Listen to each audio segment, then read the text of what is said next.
Doing like the scope out and shit for the heist. Right now we're missing two members of the heist, but we're not doing nothing too important today, so Just some little side missions. That's it. That's all. A little side mission. yeah. But I hate working 10-hour shifts every day. It be draining. They're draining, and my feet hurt because I be standing up majority of my shift. But they pay me like 19, 20 an hour. Hmm. So they pay me an extra $9 an hour on Saturdays since it's a corporate job and I'm not supposed to be working on Saturdays on weekends. But they're doing mandatory overtime. So with the mandatory overtime comes the extra $9. So I get paid like 27 an hour. I'll take that. Search the area for a security guard. Hey, what? This is the area? Alright, go search the security guard.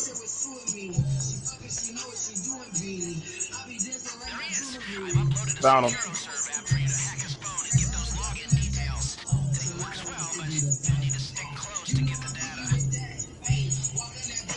Where you at?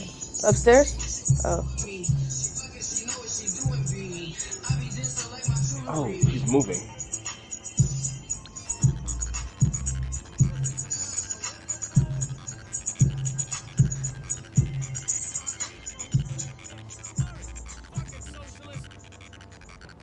Is he coming up here? Oh, shit.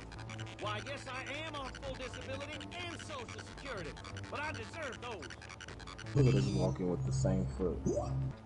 Like I Where'd the said, hat my go? social Oh, program it finished? should be stopped. Mm-hmm. Father God, I just want to live life full of air and our pipes. Oh my god, Edwin. That wasn't me. Hold on, give me a second.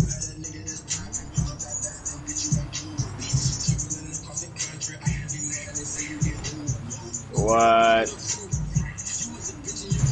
I can't call it. Because we're on a mission. I tried to bribe the authorities, it's not letting me.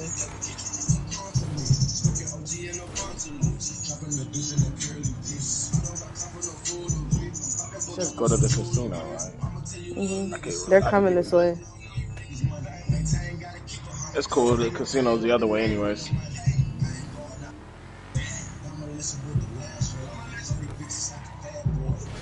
They got us going down a hill. Oh, good thing this car has off-road tires.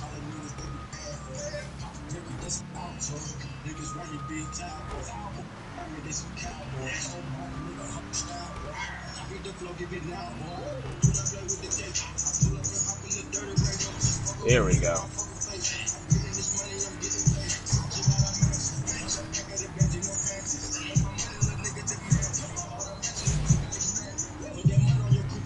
Shout out to how everybody. Shout out to everybody. Woo!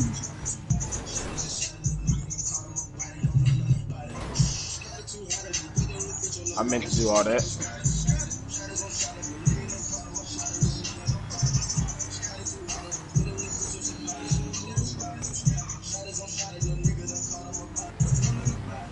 Choppers.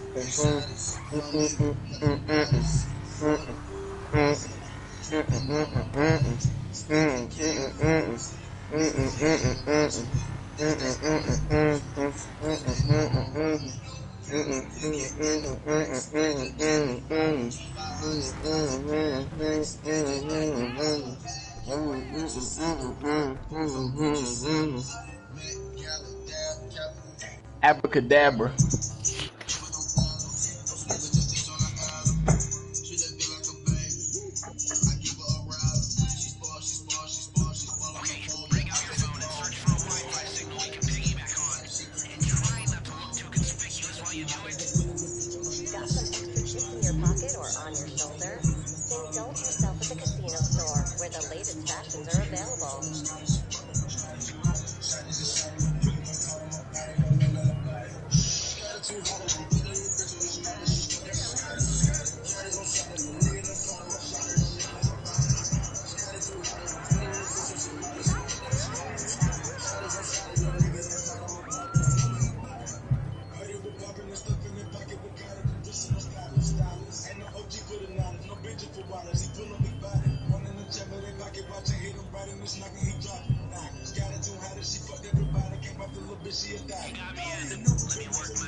Nah, the vault wouldn't be on the hotel floor. I found it. Okay. Oh yeah.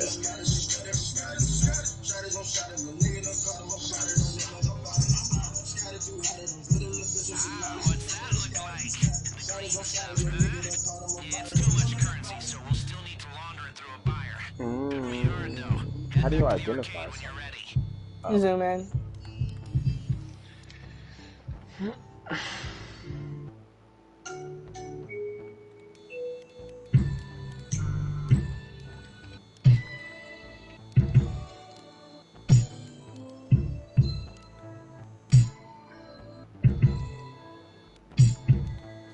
Too honest to me. This time it's okay.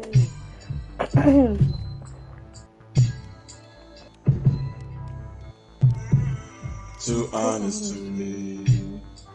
This time it's okay to lie to my face. Let's go. No, you gotta scope points of interest. What you mean? It says leave the casino. Cause you exited the camera. Cause he said head back to the arcade when you're ready.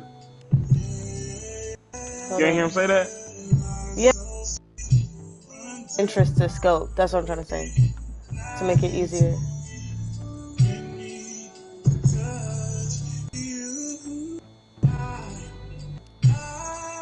Oh, you're still in the security feed. Yeah. Oh, what does it say? Now. Because we only have 10 seconds. But you were supposed to keep cycling through. Because remember when we were scoping it out, how it didn't tell us exactly what we needed to find. We just needed to know what it was. Yeah. So you're supposed to keep cycling through the feed and zoom in on anything that might be a point of interest. Gotcha. Now I'm in my head. I wonder who had this. Yeah, I'm insecure. Was your car just moving? No, not on my screen. I had enough. I don't want to choose so jealous, so sweet. Until I believe that it's only in me to touch you.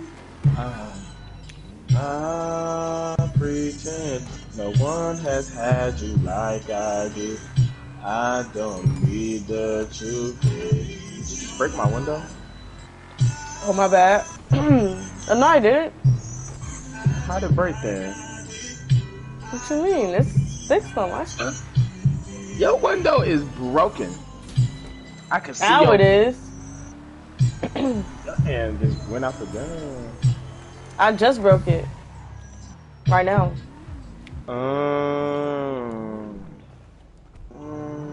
Park this car in the back.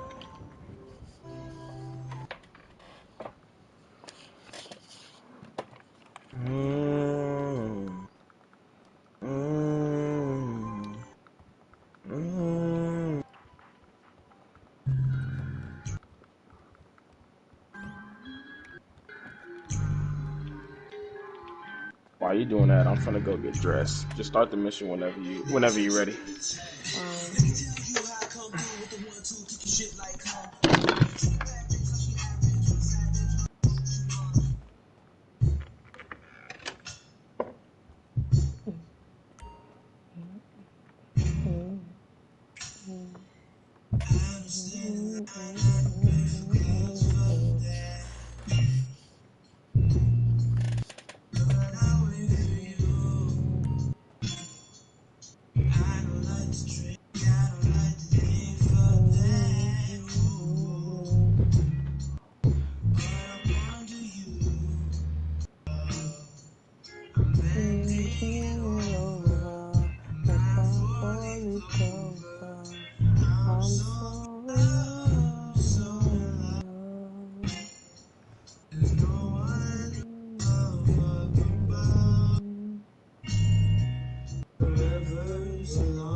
Hey, can you do me a favor? Oh, he can't.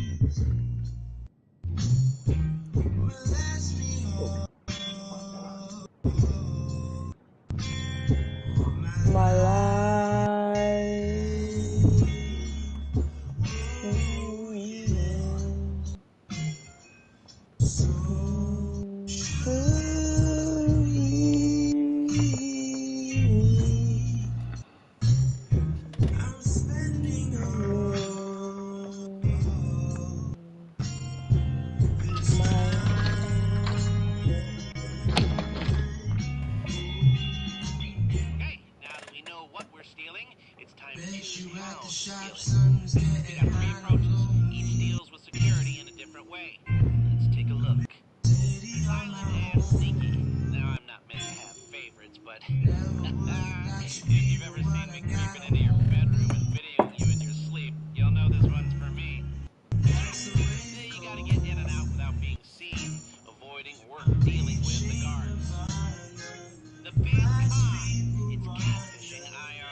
I'm ready.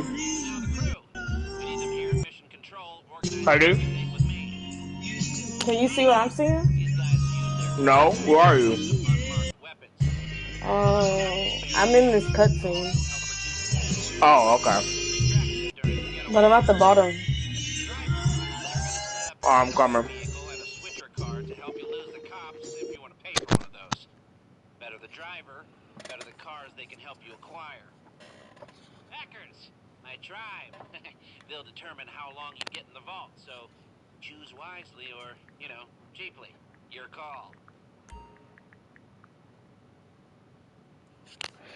Okay.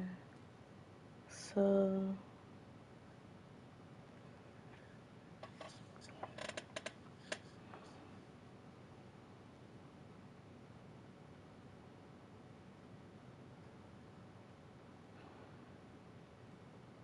Alright, so for the hacker, I think I'm gonna get the most expensive one.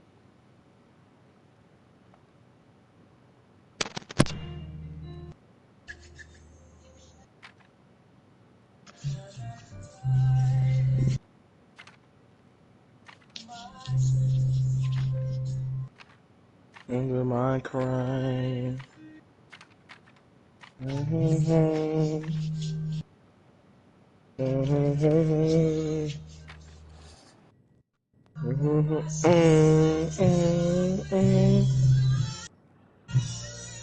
Gonna go on and on. And we are the champions, my friends.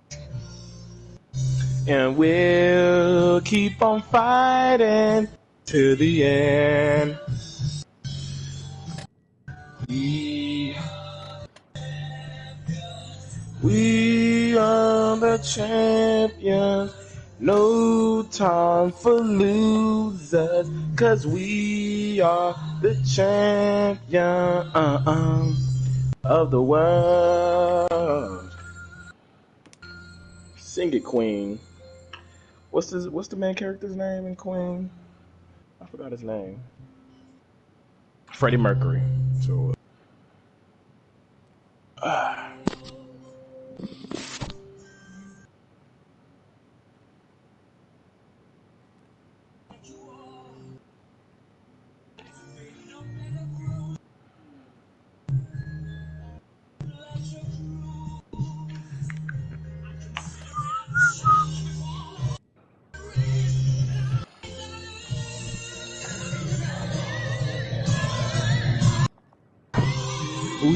Okay, skip. Turn my headphone down a little bit. Yeah. Oh my gosh, whoever likes a cancer, like, be so for real. Alright, how do you remove somebody from a party?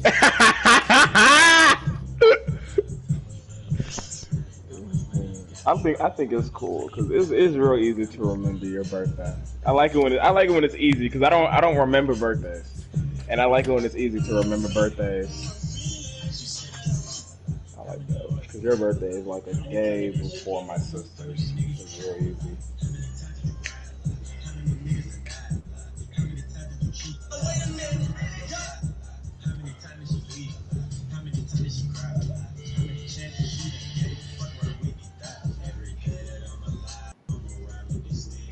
I'd rather be broke in jail than be dead and rich. Cause I'm 21 for L, ain't no way I'ma switch.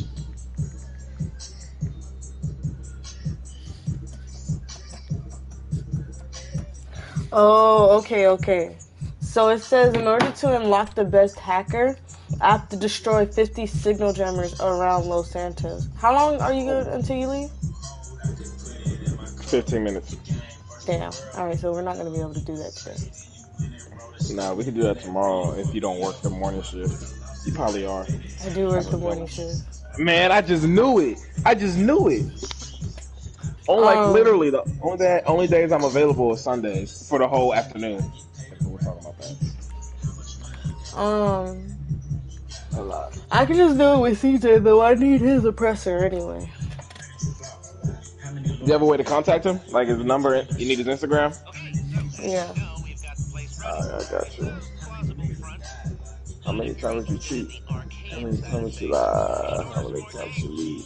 How many times you cry? How many chances shit I gave you?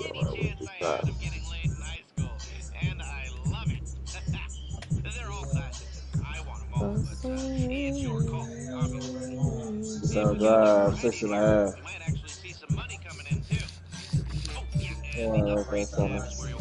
CJ!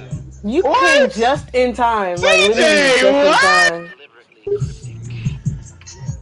We were just talking about you. I just sent Katie your Instagram so she has a way to contact you because I'm about to go to work, but she needs your oppressor for a mission. For the signal jammers. Yeah. So that's how we unlock. That's how we unlock the best hacker for Diamond Casino Heist.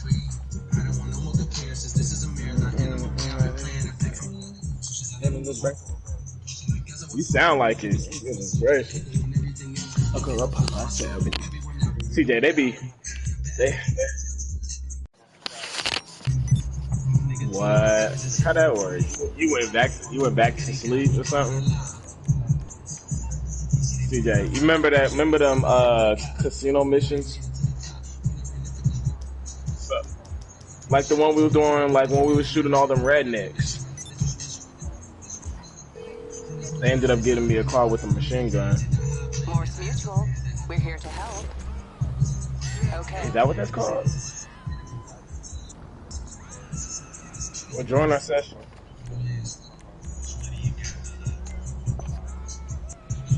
Well, you know names. Well, we have an open session for it's close friends, but you could join.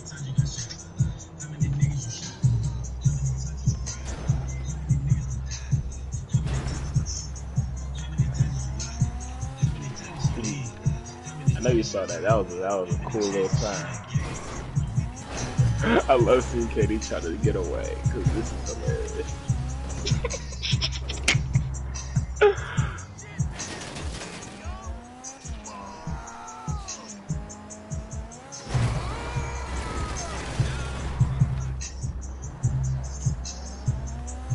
Ugh. We better be.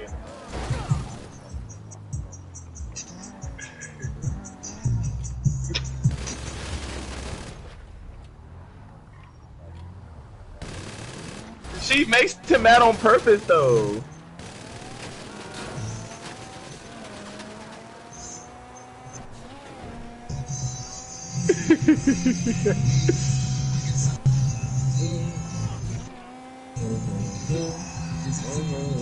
As incredible as you.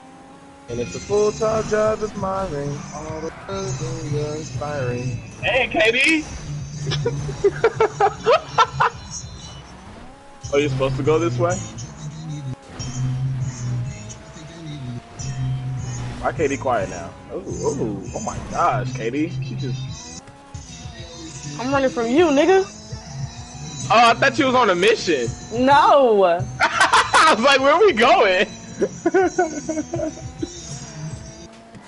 My bullets hitting your car, dude.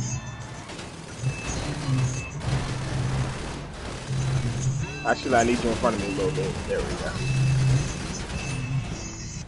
Look at you trying to shoot at me. You thought that works now, huh? Not in this car.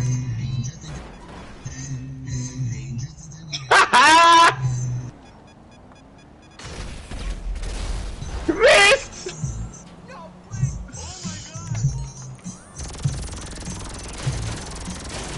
Not on me. You can't hit me with this car.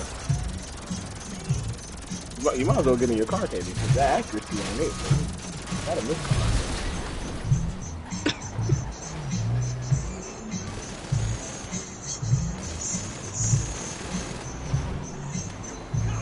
You know what?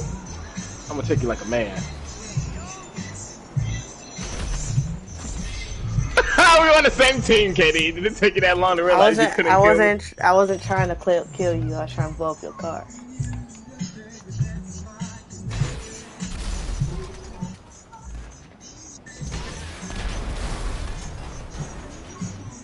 I'm at that hoe. No, you can tell I'm excited. Oh, girl. Step back, you're dancing kinda close. I feel a little poke coming through on you. Now, girl, you know you felt it. Ooh, you know I can't help it. You know what I wanna do. Baby, know we're grinding. I get so excited. You know I like. I try, but I can't find it. It's real sweet. How you know we already got Popo on us?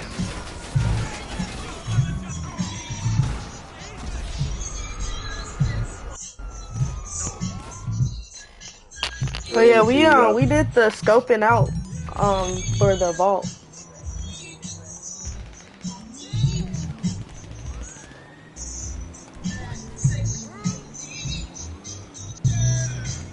I mean, they're all standing. They got all their cars piled up all together. That's real stupid in my opinion. Now I could just blow it all up. That's really. Yeah, I know you felt it. Ooh, no, I can't. Why is the pedestrian beating up a police officer? That's crazy. He's kicking a police officer.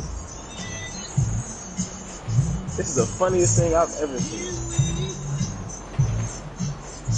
Oh, Katie, your car got impounded, huh? I don't know. Did you die by the police? Yeah, I did. They probably did impound your car. Let me call my assistant. Ooh, why is the briefcase in the water? No, it says none of my vehicles are impounded. Okay. Ooh, they got spikes down here. Ooh! Yeah, they definitely just impounded my car because I got cornered. Oh no, they didn't impound it. Oh, they did. Never mind. Look at that. Who are they shooting at? They just killed their own police officer. Oh, it's this guy. Wait, it's this guy right here? Yeah. Oh! Look at him! Look at him! Oh! This is havoc out here. Oh, they just shot an unarmed black man. That's America. That's America. Ooh. You slow. Goddamn. They just stole somebody's car. What the hell? Oh, God. Look, they still getting shot down here. Because the pedestrians are running them over. And CJ's just punching them. This cop down here just got shot though. Oh no, that's not a cop, that's a pedestrian. Well, I'm gonna just borrow this car. I was say, I want to get their. I'm gonna get their armored car. I got the cops back on me. Oh, I should. Shoot, man, I gotta go get it. It got impounded. Call your assistant. Your assistant, I mean. Well, you gotta leave my thing though.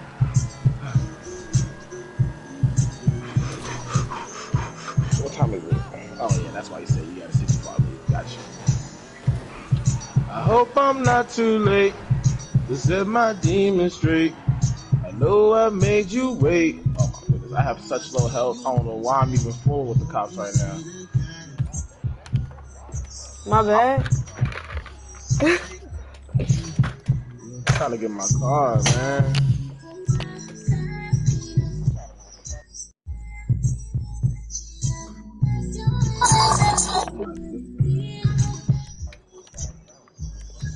No, I'm not. I'm trying to do it for free.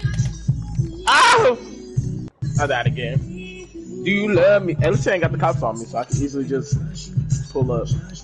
I'm a diehard. It gets ugly. Too passionate. It gets ugly. I wonder why I lost my way. Been waiting on your call all day. I like that. Yeah, I chose the big car. Cause you just did big car. So I was like, maybe I should wait for CJ to choose one. And I was like, nah, he gonna choose big car. Alright, I'm on my way to the arcade. I got ops on me. How much can you? Alright, come outside the arcade, CJ. No. I think you can exit that way. Yeah, you can exit that way, but you can't bring no cars in here. CJ, where you at? I need your press.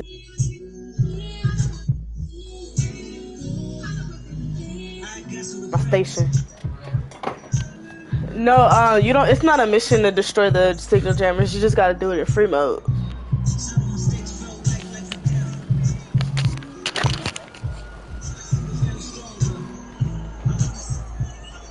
It don't matter. They get on my nerves.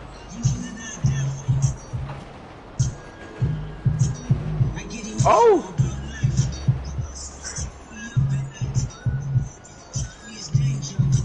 Shoot! They ain't gonna catch me alive.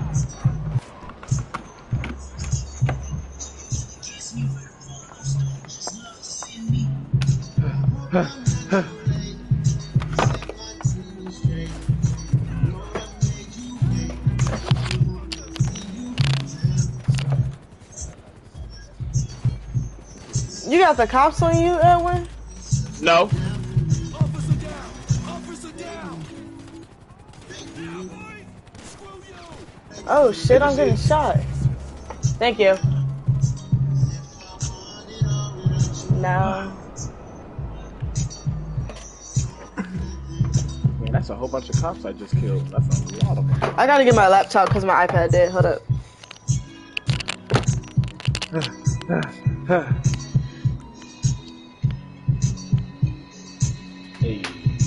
Hey. Hold on, let me send my car back to the storage.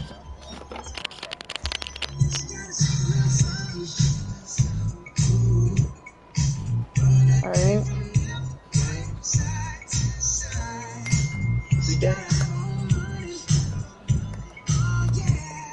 Shout out to the girls that pay they rent on time.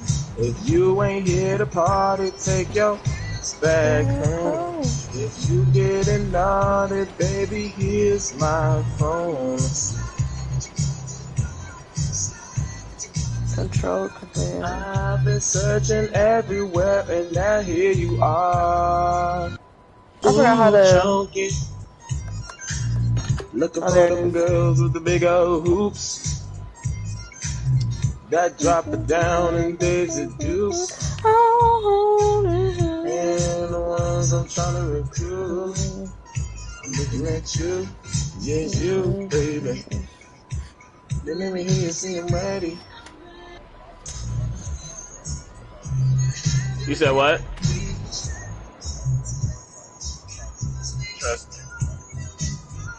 Trust me, I send it back to the storage. It is. So just say alright.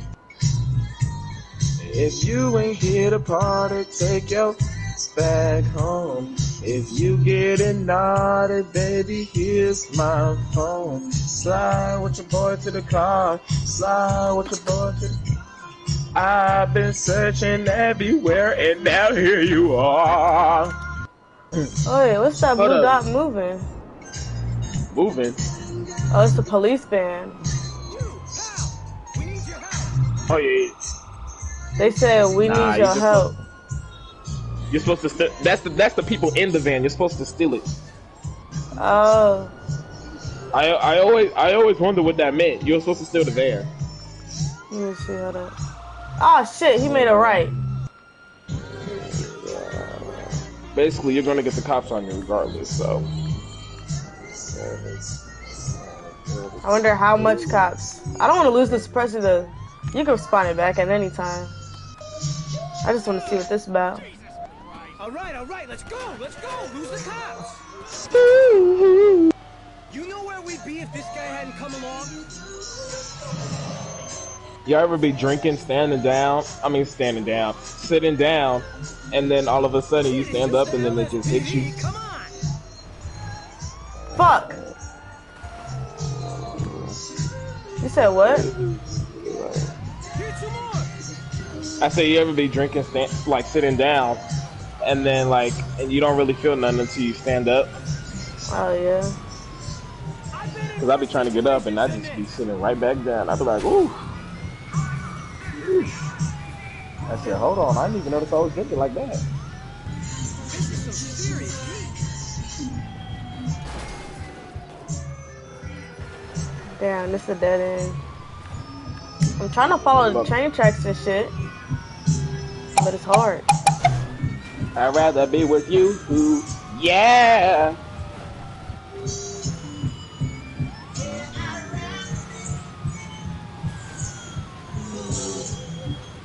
I'd rather be with you, ooh, yeah. Yeah, I'd rather be with you. What? I'd rather be with you.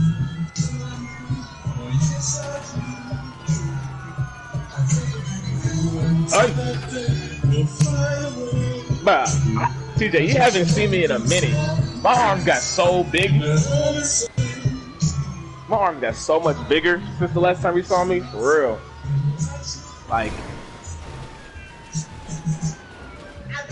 Well, in college, when I was in college, I practice was the gym. Practice was the gym. But once practice ended, towards the end of the school year, me, KD, and Tanai, we started going to the gym towards then. And boy, when we went to the gym, we always left sore. Oh, always. But hold up, I got a picture too. It was Heist prep. You talking that about was man? Heist prep.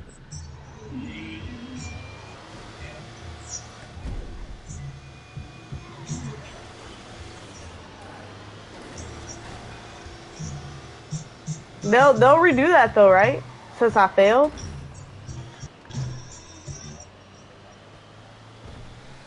Time run out. They only give you 2 minutes and 30 seconds to lose the cops.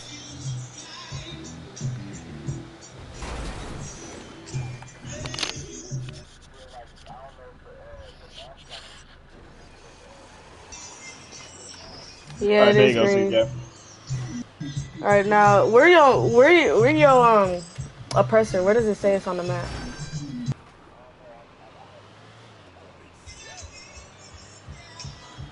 See. Oh. You see it, CJ?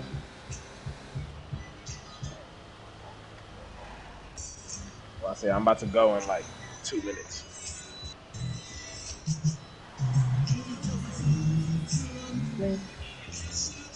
It was supposed to be right here. Oh, it's still right here. Alright, I found it.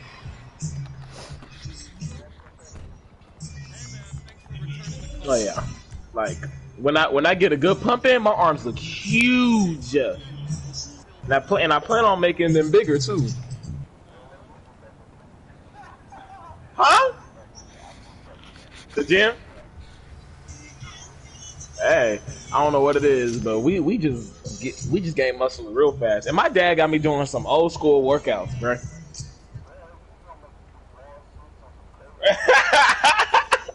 like like when my dad told me I was gonna go to the gym with him, I was expecting to use like the machines. Bro, all we did was use weights. I was expecting to use like a curl up machine. No, I felt like I was on Venice Beach. It's not his thing. He used to because I guess the gym when he was there, they ain't had no machines like that. They just all had weights. Man. Oh god, he had me doing leg press. He had me doing leg press and all that, bruh. It was terrible. I mean, I could do like 5 something is my max. Is this for real? Oh yeah, he be having me do like I forgot. It's like a backwards lunge kind of, so you don't go down, but you pull yourself up with your foot on a bench. Like you just lift yourself up on one foot. But I be doing sit up. What's that?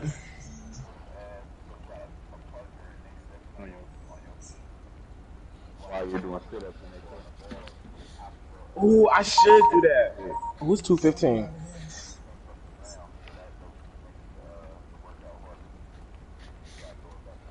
I'll try to see if I can do that this Sunday.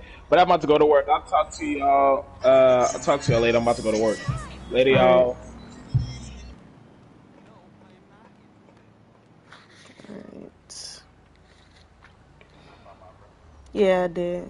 I'm finna start the signal jammer thing right now.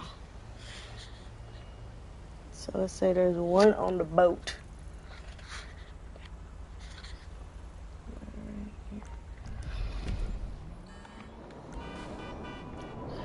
No, I just searched up a map, and then screenshotted it, put it on my laptop, and then I cross them out each location I go.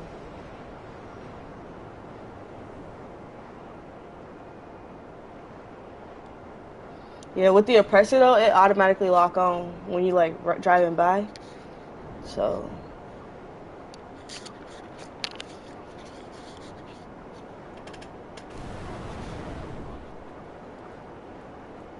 yeah, I got them on my PS5 account. I think I got 49 out of 50, but I'm not searching all 50 locations to find that last one.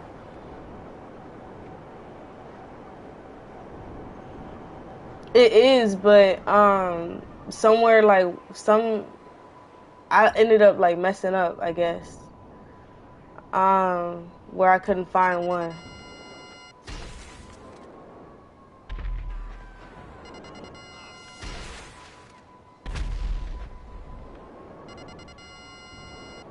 What's on this side?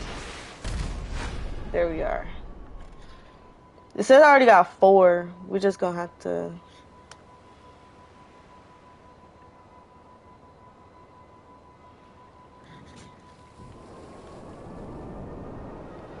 Now the next one is right here.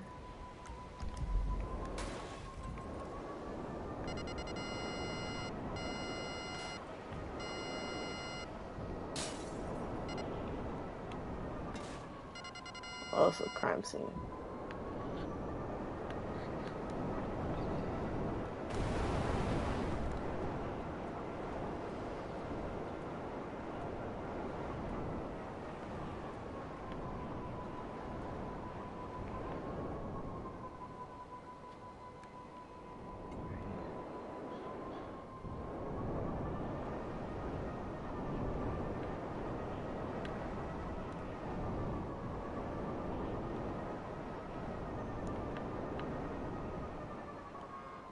Where is that?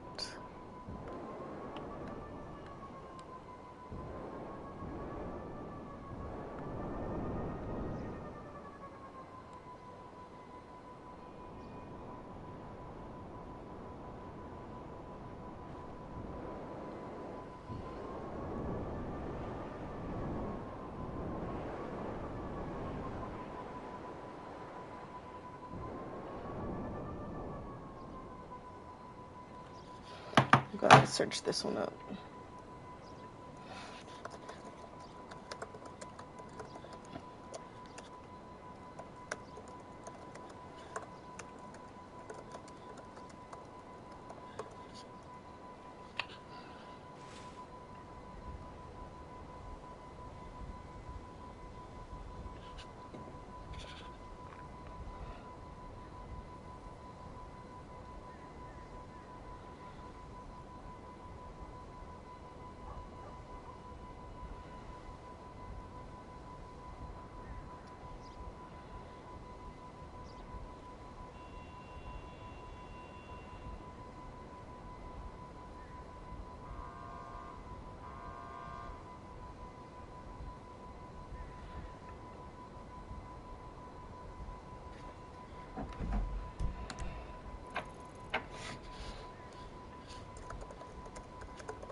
Silo, on top of silo.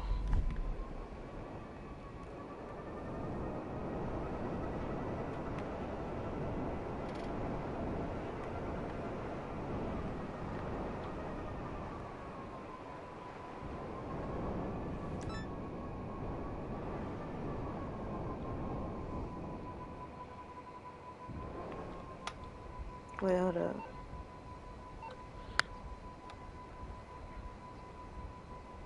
Go to the scene. Secure server. Management.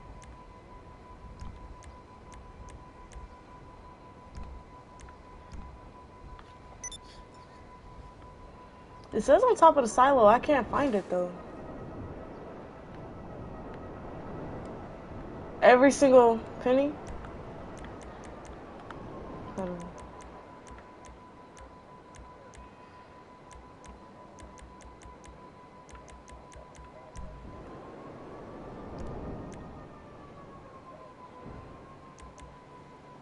I don't know. I just saw something pop up in the edge of the screen, but I didn't know what it meant. It wasn't money though. Can't I give you like a cut or something? Inventory? No.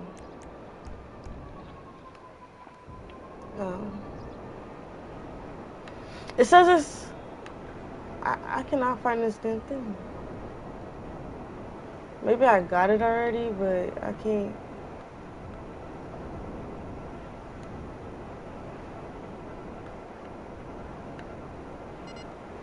My bad. Oh, I think I locked on to something.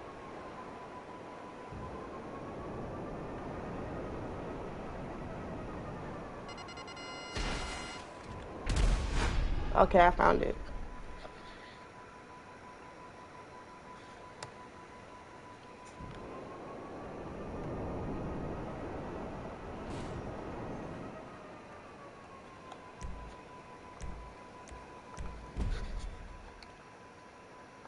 Um,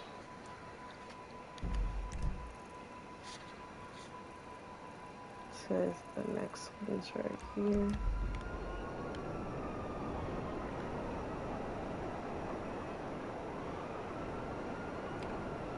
The exotics export Hey, thing. it's Paige Harris.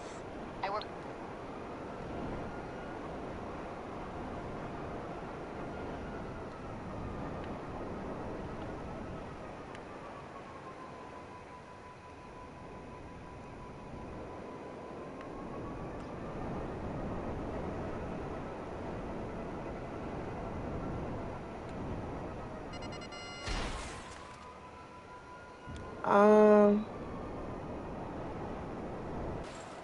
For Diamond Casino.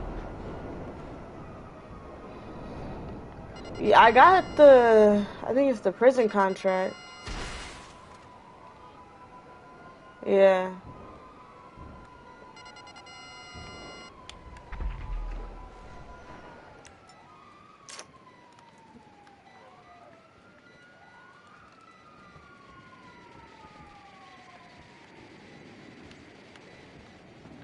I'm trying not to fall.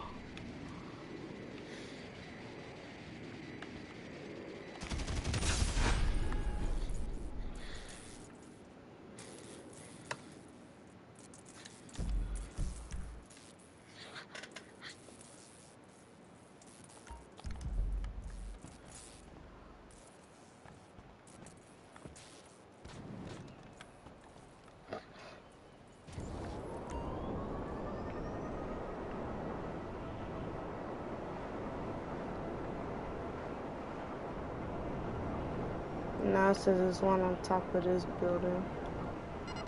Oh, I found it. Alright. Turn around. Gotcha.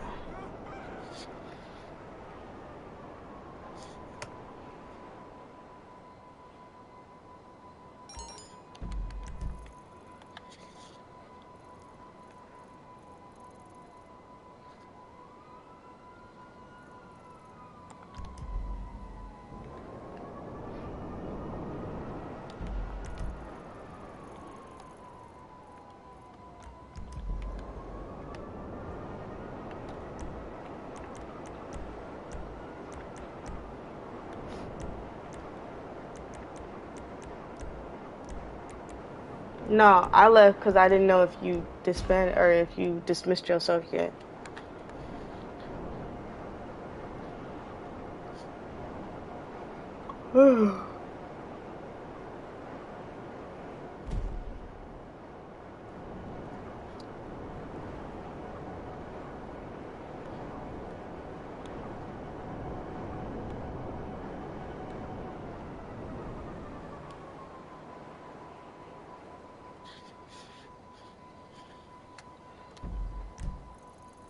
Elborough Heights.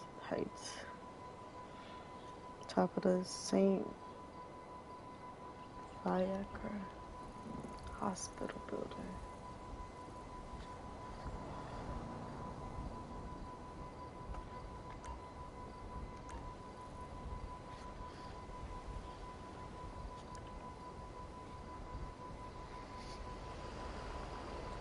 The water tower. Let's see. Okay, so this is the water tower. Oh, here it is.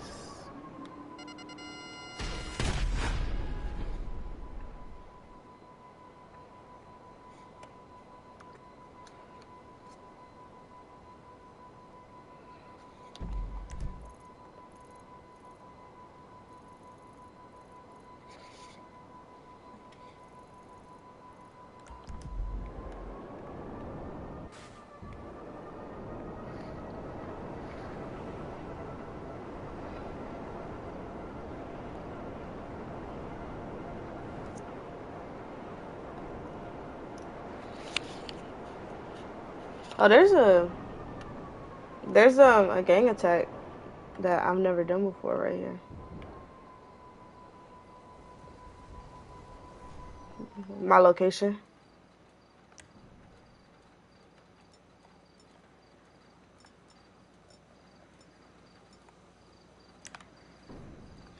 You see my location?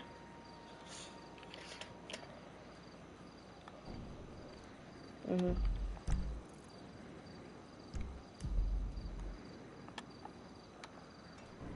You could come get it. You marked it yet?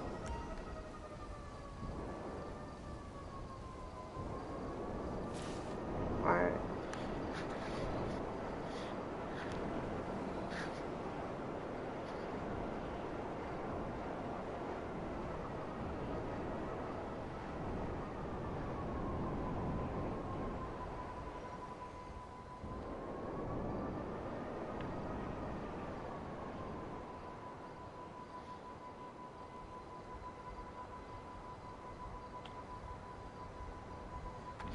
Said it was supposed to be right here.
La Puerta.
Oh shit!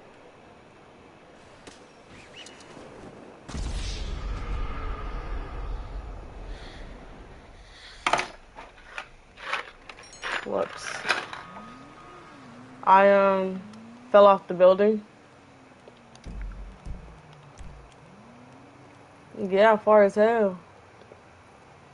Can you drive me back over there?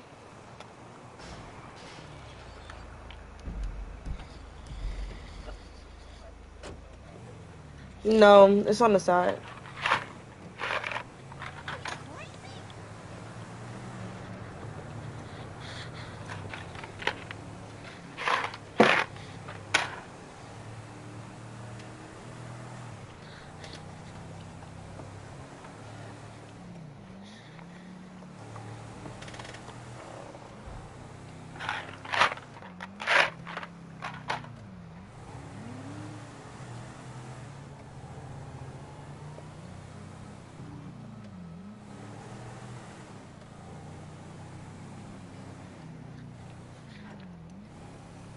It's, yeah.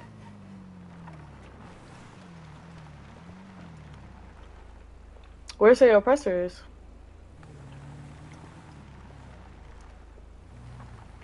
I watched it fall though, cause I fell off the oppressor.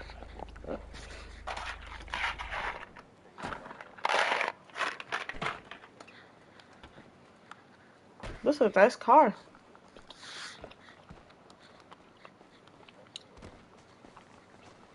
Which one? The one that you was just driving. Like what? Which? Oh. Okay, okay.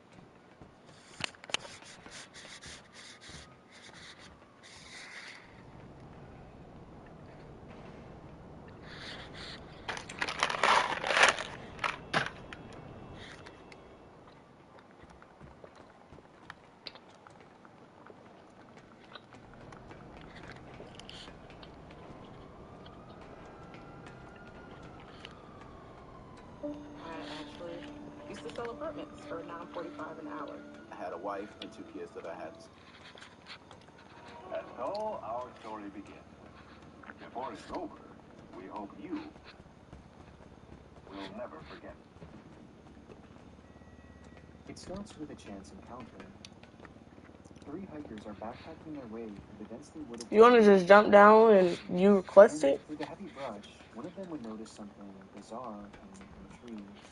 It almost looked like a bunch of thin black vines, growing from the stems and overtaking this one particular branch, though it clearly didn't seem to belong there. As the closer they got, the more the object appeared to be man-made, which was confirmed by the sight of a horrifying discovery lying directly beneath it.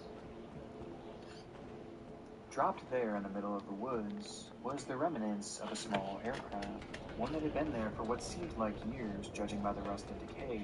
And it wasn't just the craft itself that was in an awful state of decomposition, but also the 2 bodies with it. It was a heartbreaking scene, and a confusing one as well, as when officers arrived, the cause of the wreck wasn't immediately clear, and the possibility of this crash going without explanation seemed very real. How'd you die? For those ribbon-like vines hanging overhead. In reality, those strange objects were actually the remnants of a VHS tape, with its case being cracked open and its contents scattered about the area. And inside the craft itself were pieces of a broken camera, introducing the possibility that the 2 men inside may have been filming. I just saw it. So, Literally, as you called it, I saw it. Out there in the elements for an extended period of time, it would be painstakingly pieced together and resurrected, revealing the following footage. It was on the side of the building where you can't get to. I didn't have no parachute. Are you serious?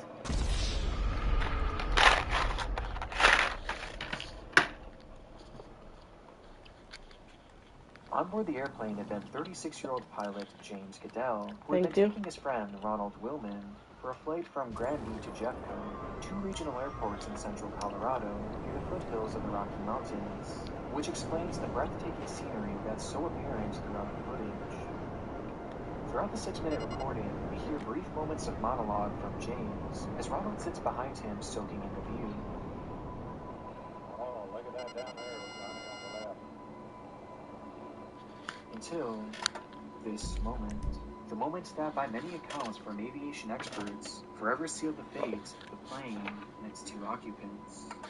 All around them were tall mountains, which, despite looking beautiful, were soon going to become obstacles for the pilot, as due to something known as density altitude, the small aircraft would not have been able to climb to a higher altitude with enough time to avoid that. Though strangely, nothing is mentioned by James about this unfolding reality, leading some to theorize that he was distracted by the view, and maybe even looking downward at the pristine lake, while the mountain crept closer and closer. It's painful once you realize the predicament they're in, as the closer they get to those mountains, the less chance they have at maneuvering around them. And by the time they do realize, it's already much too late.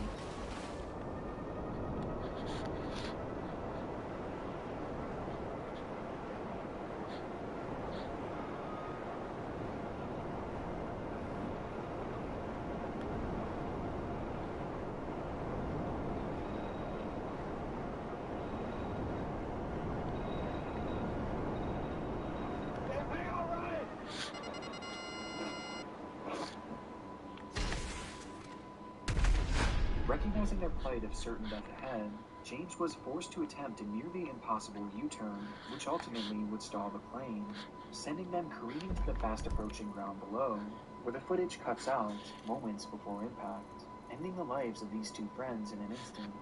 And it's there that the wreckage would sit for over 3 years until those backpackers just so happened to take that same route. Today, the video is used as a teaching lesson for so many up-and-coming pilots, as countless schools across the country show the tape to their students in the hopes of preventing a similar tragedy. But evidently, the film has also found a home in the depths of this very site, where it has come to be known as one of YouTube's darkest videos. For once again, he has come face to face with the adverse effects of density altitude.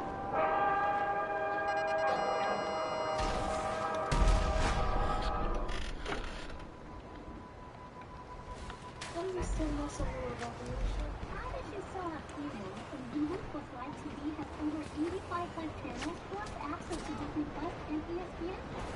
Switch to Google plus Live TV. It makes sense. You guys talking about me?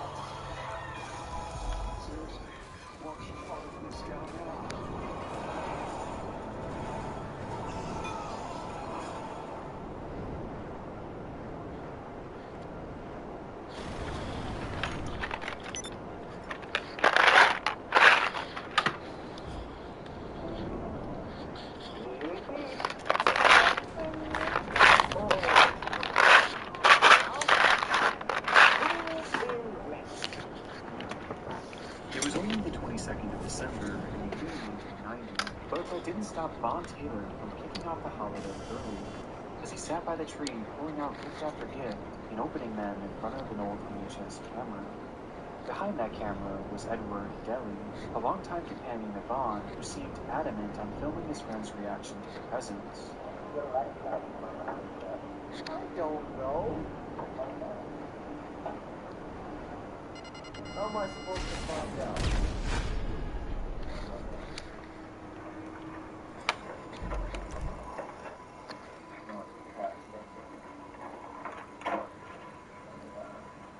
What is it? Alright, I got 16 down. 16 down. Okay. The video is a bit awkward, as the two momentarily bicker about the camera recording, and Vaughn hardly seems to Gets us the best hacker. I think it's like the best hacker for the cheapest price. Seemingly nothing too out of the ordinary, and is It gives us more time in the vault, so we can steal more money. Friends and family members timidly opening up their presents, except for one overshadowing detail, with that being who these men actually are.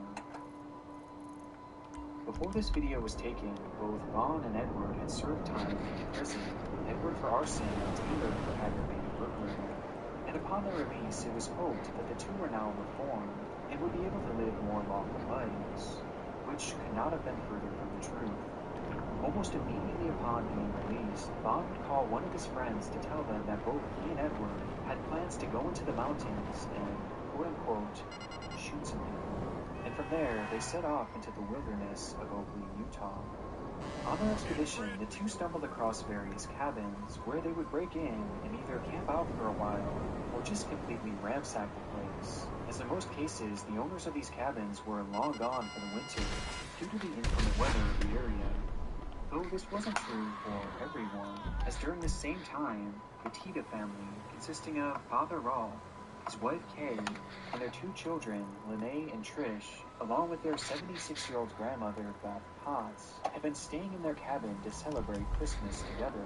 And so, on the morning of the 22nd, the family would go into nearby Salt Lake City and finish off the last of their Christmas shopping, leaving the cabin unattended at the exact same time that Vaughn and Edward happened to be strolling through the area. Upon Upon breaking in, the two quickly recognized that whoever was living there had only just momentarily stepped away and would be returning at the very latest by Christmas, as evidenced by the gifts sitting under the tree, and finding their first real opportunity to carry out their intended goal of murder. The two hunkered down and waited for the family to arrive back home. While hiding out, it's unknown what exactly the two had done to pass the time, except for a brief few minutes in which Edward would pick up the family's VHS camera and record Vaughn as he tore into the family's face. The added context makes this video all the more disturbing, as Vaughn was opening gifts belonging to the family they were waiting to kill. And it's made all the more chilling when you notice that Vaughn is carrying a gun, along with the moment that he says Lene Tita's name as he reads it on the gift wrapping. And worst of all is that the gravity of the situation they were currently in really had no impact on these two men, as they were completely emotionless. And unsurprisingly, things only get darker from here, as after a few hours, Beth, Kay, and Renee would pull into the driveway. Upon entering the house, the pair of men would immediately point their guns at the family and start making demands, to which Lene responded by praying to God that her and her family be spared, which was of no use, as Edward turned to her and claimed that her prayers wouldn't work, as he only worshipped the devil. And moments later, the two would grab her mother and grandmother and end their lives for no apparent reason. This left only 20-year-old Lene, who tried desperately to convince the men to leave, knowing in the back of her mind that her father Rolf and sister Trish would be arriving soon, but it was to no avail, as her pleading was interrupted by the sound of another snowmobile pulling into the driveway. Upon exiting their vehicle, both Trish and Rolf would be held at gunpoint, with Rolf being told to strip his clothes and give up all his money. Again, pleas were made to just take anything and leave them alone. The two men remained unfazed. They wanted to cause pain and anguish to anyone and everyone, and nothing was going to stop them. And so, Vaughn pointed his gun at Rolf and pulled the trigger, striking the man in the face before delivering one final blow to the back of his head, leaving just the two daughters.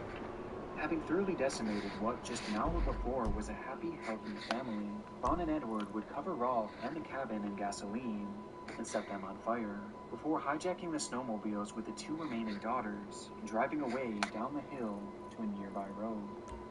However, they weren't alone. On their way out, the kidnappers and their victims would notice a man waving to them in the distance, with the individual being Zorn, their uncle, who recognized the two girls and attempted to flag them down. However, knowing that had they acknowledged their relationship, it would almost certainly get the man killed, they chose to ignore him and told the kidnappers that they had no idea who he was.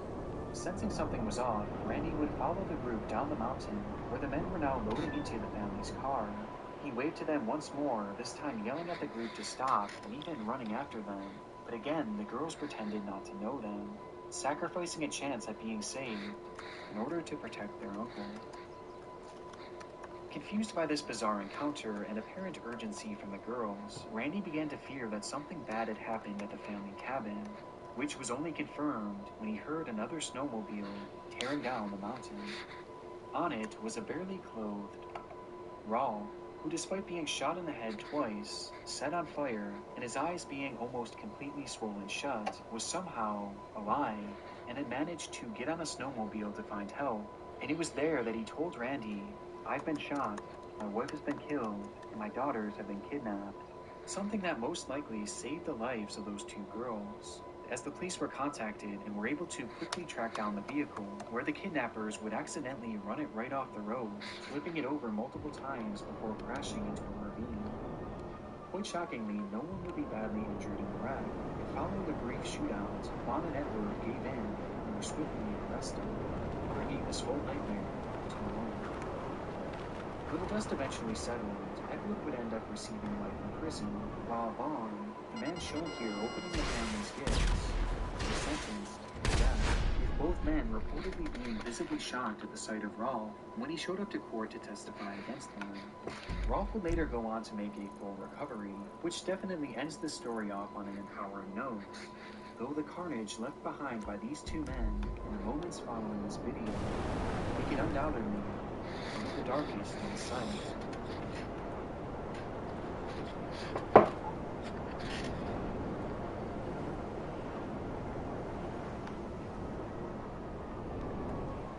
Before we get into our next case, I want to first thank BetterHelp for sponsoring this video and for believing in this content. I'm a huge believer in therapy now more than ever, just due to the content that I cover, and also due to the general pressure of making a career on the site. So for me, therapy isn't just a want, but in many cases it's a need. But the problem is finding a therapist is extremely hard, and that's why I love what BetterHelp is doing, as they're making these important services more accessible and easier to get into. BetterHelp is an online platform, it's remote, and by filling out a few questions, you'll get matched with a professional therapist who you can then communicate with by video, phone, or even text message. This is something that I really prefer, as being able to talk to a therapist right here at home makes it so much easier to open up as opposed to going to some new, unknown environment. And also for me, these at-home therapy appointments actually help me get back into therapy, as getting started was super easy and low pressure. And notably, if you're not really connecting with a therapist that you're matched with, which is a common thing in the world of therapy, BetterHelp makes it very easy for you to switch at literally no cost, without having to worry about insurance, losing your network, or anything. Oh, I think I see another policeman. Yeah, I see another policeman. Which honestly, who among us couldn't benefit from some therapy? You can get 10% off your first month by going to betterhelp.com/proudly, which I've also linked down below in the description. Alright, back to the video. Train track or something. Oh shit, they ran me over. I gotta keep watching the southwest side. It's where most of them come from. Should I just let it pass and see if it spawns again somewhere else?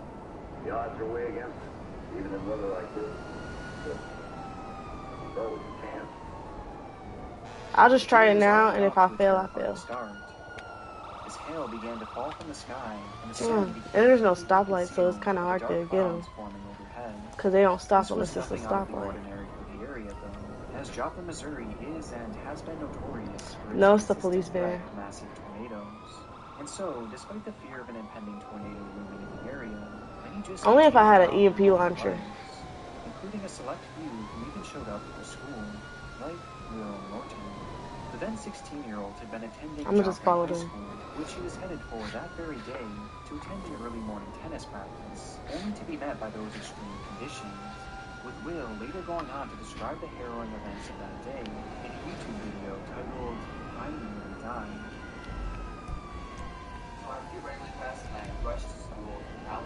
There's hella blue dots over here. There's a smuggler plane over here too.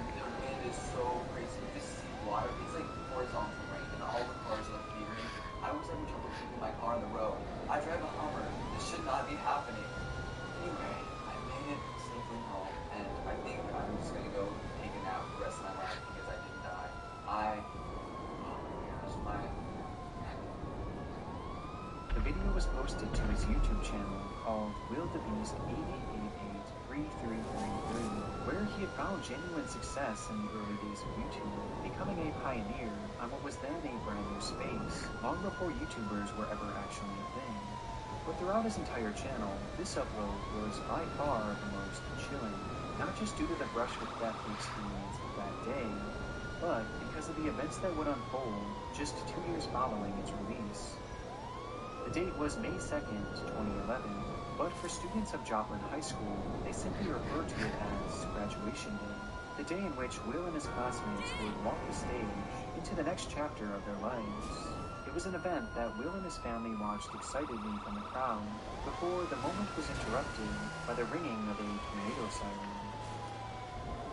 These sirens lasted only around 30 seconds, leaving many unfazed as they were practically a daily routine in the area, given just how common severe weather was. And with no further alerts coming through their phones, aside from a standard warning letting them know that conditions were ripe for a tornado, things continued on as normal from there. With the rain now starting to fall, Will's sister Sarah, along with their mother and grandmother, chose to hop in the car and head home in order to get a head start on preparation for the night's graduation party, leaving Will and his father around 20 minutes behind, with Will driving the two home in his beloved Hummer, which he mentioned often across his channel. And with that, the family was split up into a car, one that at this point was almost home, and another that was just moving around, which is when things began to get more worrisome. Suddenly, the rain fell even harder, the winds began blowing horizontally, to the point that trees were starting to bend over and eventually break due to the strain. Recognizing the worsening conditions, Mark would call Sarah, who had just arrived at home, to ask her to open the garage for them so they can pull right in and avoid having to get out in this worsening weather. A request that couldn't be completed, as right after their phone call, the power would suddenly shut off, rendering the door impossible to open. So, Sarah called back with the update to let the two know that they would likely have to park outside and make a run for it through the front door. Though by this point, the sound of wind was nearly deafening over the phone, and despite repeatedly asking, "Dad, where are you?" all she could hear was wind, until the sound was broken by her father yelling, "Will, pull over. There's the tornado. Pull over." From the KSN Storm Center, this is a severe weather alert. Good evening. We're back. We've got some information on this one. Let's go ahead and go to the Freeman first. You destroyed the vehicle? The trained weather spotters in Galena are reporting now sightings of funnel clouds going off in Joplin. Those are definitely power flashes that we are seeing on the ground. Have a tornado on the ground? This is a tornado. Yeah, this is a very dangerous situation. We cannot stress this enough. If you are in Joplin, please take cover. No, it is certainly going off. Kaylin, I'm just looking out the door right now. Please do not go outside.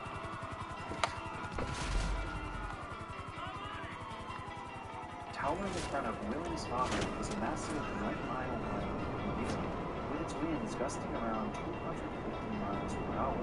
It was the F5, the highest ranking tornado machine, and now Will and Mark were directly in its path. Suddenly, all Sarah could hear over the phone was the sound of crashing and destruction. Or they call it a drama. In that very moment, the tornado would come in direct contact with the Hummer, causing it to flip in the air multiple times. And despite Mark desperately holding on to his son, Will would slip through his father's arms and be sucked out of the car's sunroof. Somehow, Mark would manage to survive the direct hit of the tornado, but so many others were not as lucky, as the disaster would leave a staggering 158 people dead. That's crazy. Will, who despite being missing for days, would be found at YouTube's the darkest bottom of videos. days later. The story alone is incredibly grim. Basically, it's just videos like right before a disaster or which now something like that. features so many chilling moments of foreshadowing. I'd pull over into the big puddles and I was like, oh. Keep in mind, I drive a Hummer, so really I shouldn't have any reason to be scared. Anyway, I made it safely home, and I think I'm just gonna go take a nap for the rest of my life. I'm done. I am done. I'm never driving in weather. I'm dead. Like a real life type shit. But although this certainly classifies as one of the darker videos on the site, the Norton family has turned this tragedy into something positive and celebrates his life as opposed to focusing on his tragic passing, with Sarah herself even bravely coming forward and releasing a video outlining her In dreams 10 years later. Yeah.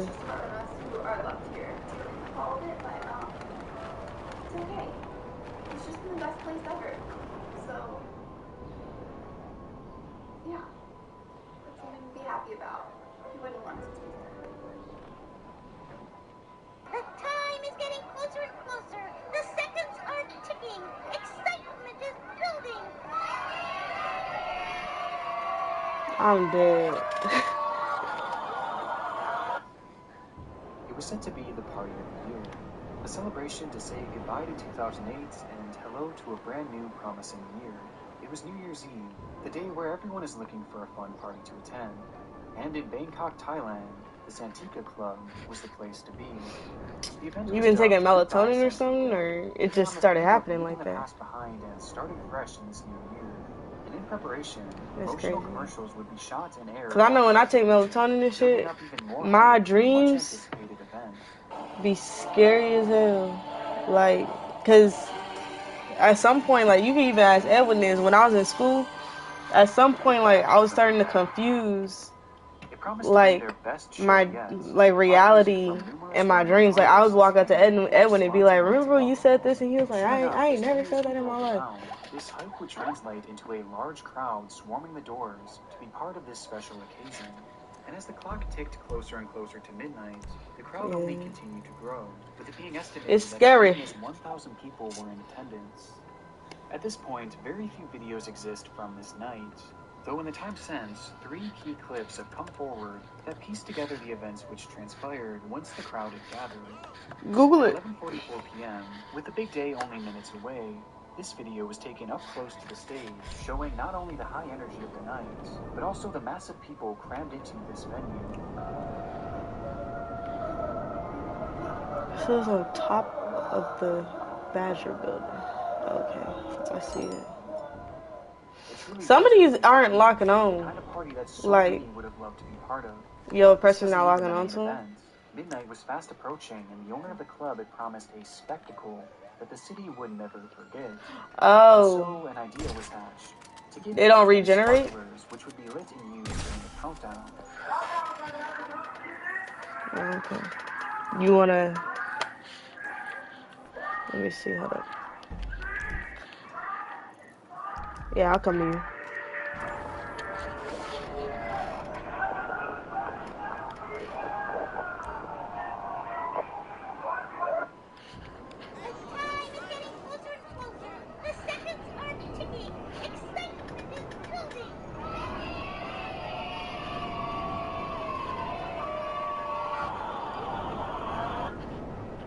It was said to be the party of the year, a celebration to say goodbye to 2008 and hello to a brand new promising year. It was New Year's Eve, the day where everyone is looking for a fun party to attend. And in Bangkok, Thailand, the Santika Club You got the cops on you? The event was dubbed Goodbye Santika, hitting on the theme of leaving the past behind and starting fresh in this new year. And in preparation, promotional commercials would be shot and aired all throughout the region, building up even more hype for the much anticipated event. Jesus!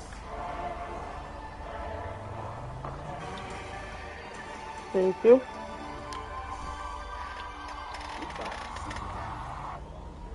It promised to be their best show yet, with live music from numerous well-known artists and, of course, lots and lots of alcohol. And sure enough, as New Year's Eve rolled around, this hype would translate into a large crowd swarming the doors to be part of this special occasion. And as the clock ticked closer and closer to midnight, the crowd only continued to grow, with it being estimated that as many as 1,000 people were in attendance.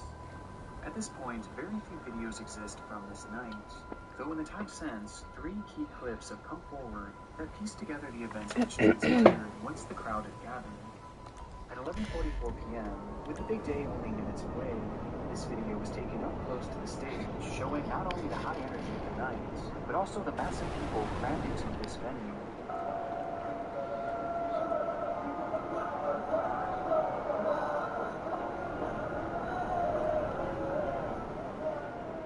It truly was the place to be, the kind of party that so many would have loved to be part of.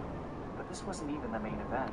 Midnight was fast approaching, and the owner of the club had promised a spectacle that the city would never forget. And so an idea was hatched, to give patrons sparklers which would be lit and used during the countdown. It's not out of rockets, but still not locking on. Maybe I hit these before. Because they not blink, or they are blinking, but I think I hit this one before, but I can't remember. I'm gonna just do it just in case though, so I don't miss nothing.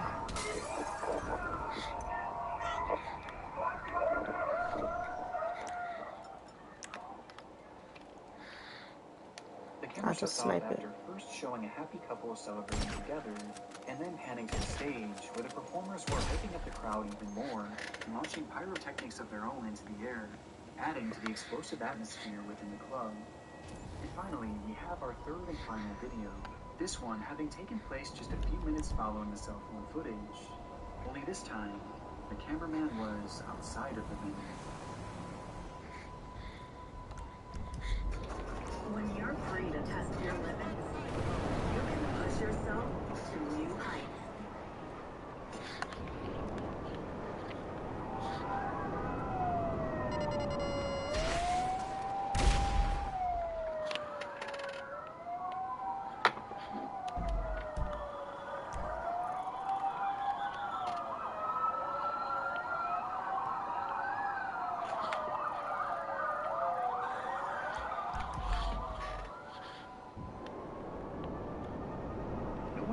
How it started. Perhaps it was when fireworks went off flowers as part of the performance, or maybe it was the candy sparklers handed out to a sea of drunken people, or potentially it was a combination of both. But regardless, somehow a blaze had erupted, quickly spreading to the club's ceiling, where the crowd would actually cheer it on, mistakenly believing that it was part of the event, as at that same exact time, a band just so happened to be performing by the name of Burn. That's crazy. By this point, the performers knew immediately that the fire was unplanned and that an emergency was brewing, and so they slipped off the stage and out the back exit, with no guidance being given to the 1,000+ people in the venue, none of whom had realized the danger they were truly in, until the power was shut down, with the inside falling pitch black and silent, save for the exploded? of the spreading fire, illuminating the area to avoid, but not the area to run to. And suddenly, panic-driven chaos ensued. There were multiple exits, but just too many people, too much darkness, too much smoke. And in the matter of just a few minutes, the fire had consumed every inch of safety within that building. The tales told from within that event are horrid, with some of the most disturbing being not about the crush of humans surging towards the exit, or the unstoppable blaze moving at lightning speed, but instead, about a chandelier.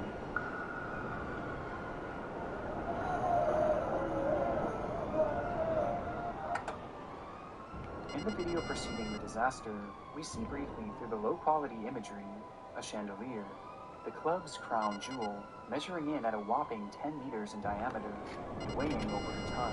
And while the fire began to spread to the ceiling, it came in contact with the base of this massive artifact, causing it to heat up and eventually snap from its support, landing atop of the crowd below and taking the lives of multiple people.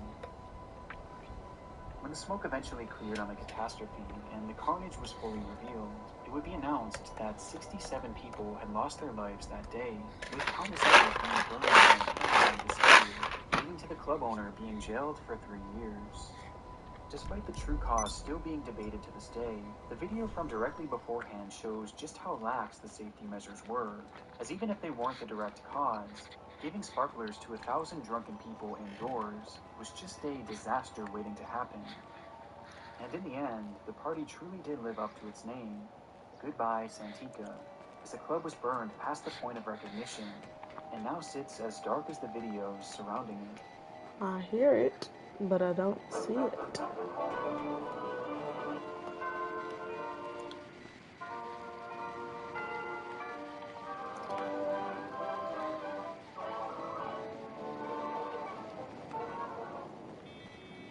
Our final video is probably one of the most unusual cases that I've come across in quite some time, with that being the story of Akmal Sheikh. Born in Pakistan in 1956, Sheikh had spent the majority of his life unnoticed, spending his days mainly Bro, where is outside it? of the gaze of the public eye. I literally hear it in my Not thinking controller's his vibrating, life but I was can't see uneventful it. by any means. Over the years, Sheikh would move from country to country, starting numerous new businesses, like in the 80s when he moved to the US to become a real estate agent, and then in the 90s when he moved to London to start a mini-cab business, with the only problem being that none of these ventures ever really stuck, causing him to live in a state of poverty, even at one I see point it. going bankrupt following the decline of his cab business. And his I'm gonna failures take it didn't down. stop there, as in 2003, Sheikh would be accused of sexual harassment and unfair dismissal of a 24-year-old employee, resulting in his wife taking his kids and filing for a divorce, which would be far from his last legal struggle. In 2005, Sheikh was placed under official investigation following the London bombings, as he was caught sending a text to his friends stating, "Now everyone will understand who Muslims are and what jihad is," while at the same time being accused of threatening his ex-wife. Now none of these claims ever led to any official legal charges, though he would be arrested just months later for driving under the influence. As you can see, Sheikh's life was a roller coaster, and at this point he was on his largest drop yet, disgraced and living off of handouts and eating out of soup kitchens nearly every night, until the year 2007, when his life would change forever. During a public demonstration that year, Sheikh would be introduced to a man named Gareth Saunders, a musician who had ties all throughout the music industry, including with numerous recording studios in the area. And it was during this chance meeting that Sheikh's life purpose would be discovered. At some point prior, Sheikh, a man with no musical experience whatsoever, had written a song called Come Little Rabbit, which he believed would propel him to worldwide stardom. But it went even deeper than that, as Sheikh was so sure that not only would this song break records and become a global phenomenon, but also that it would bring the world together and usher in a new era of peace on Earth. In a sense, he believed that this song could truly save the I kind of world. left And your with this in presser on mind, top of the he began building to and I beg his new failed. acquaintance to help him record the song in a studio. But of course, Gareth eventually seemed to It's gonna come to you. accept, as that very same year, Come Little Rabbit would be recorded and released to the public. Damn.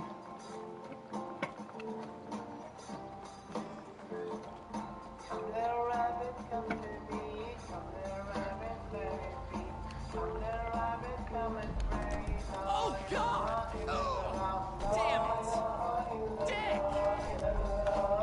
You asked for it. The signal jammer? Holy shit! Yeah.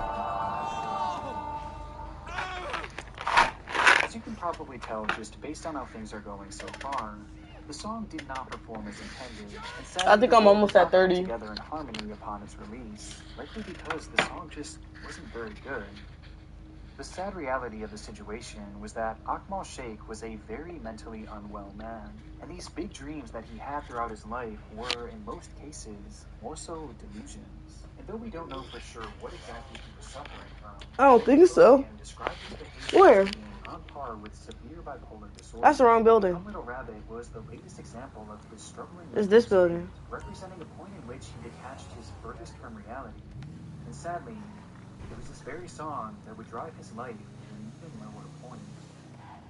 As the world continued on with its usual chaos after the release of Come Little Rabbit, Sheikh still believed that It's that suspended one right there, if that's what you're talking about. convinced that the only reason it hadn't worked already was that no one knew who he was. But this was all going to change after he received an opportunity that would shift the course of his life. Around the same time, Sheikh was introduced to a man named Akol, who had just the opportunity waiting for him. By pure chance, a once-in-a-lifetime performance had opened up in one of China's biggest nightclubs that just so happened to be owned by Akol. You got dunks on? Supposedly being impressed by Come Little Rabbit, Akol decided he was going to fly Sheikh out to China to those in the game and perform in front of thousands. And so on September 12, 2007, Akmal would be flown to China free of charge, make his dream a reality. But before leaving, Sheikh was given a single suitcase by Akol, which he was told to bring along with him to their destination. While I'm over here, I'm gonna buy the mask. Due to a scheduling conflict, Akol had to grab a later flight, leaving Akmal all on his own. By all accounts, the flight there went smoothly, though trouble quickly arose. Oh, my bad. The plane touched down at Yingli Airport in China, as there was one major issue. Sheikh didn't speak the language, and so, once released at the gate, the man had no idea where to go and was unable to communicate with anyone, leading to him pacing around nervously and acting slightly erratic, which didn't go unnoticed by airport security. They watched the man's behavior deteriorate for several minutes before ultimately making the decision to detain him and search his belongings, believing that surely he was up to something suspicious. Which is when they'd open that very bag given to Akmal by Akol. What do I need to get? To discover a staggering 4 kilograms of heroin. Oh. The discovery sent Sheikh into a panic, as he was completely unaware that he was transporting illegal contents because the bag didn't even belong to him, stating adamantly that it belonged to his friend Akol. It don't let me preview them. Which one should I choose? And so surprisingly, security seemed to believe him, yeah, I do. They all sat waiting for Akol to step off the next plane. Okay. And set the entire Can you see these two? Straight, though he never did. In reality, Sheikh had okay, I'm like in the hunter set. Taken advantage of with his mental illness used against him to make him commit a crime he had nothing to do with. There was never any club and there was never any performance. It was all just emojis. And despite the authorities' willingness to wait for the man at first, their patience soon wore thin. I like these skulls too. A lucky fruit set. A British man convicted of drug smuggling in China has now been told of his These fate. look funny. Akmal Sheikh will be executed by firing squad within 24 hours unless the Chinese authorities have mercy on him. His family says he has a history of mental illness and may have been duped into smuggling drugs by traffickers. The decision was extremely controversial all across the world, with the backlash leading to the case being heard for a second time in 2009. And despite numerous requests by Sheikh's lawyer to have the man undergo a mental evaluation, Alright, I think I'm gonna choose. quite clearly taken advantage of, they were rejected, and the initial ruling was upheld, with the date being set for his execution on the 29th of December. Following this shocking decision, the first and one of the only full I think I'm gonna choose the emoji set. will be posted to YouTube, which featured not only the lyrics, but also the sad story of Sheikh along with it, including a call to Or the viewers skull to join one. The the skull is efforts classy, and then like each one is different. as part of a massive final push to change the minds of China's government. I'm gonna go with the emojis. The skull one?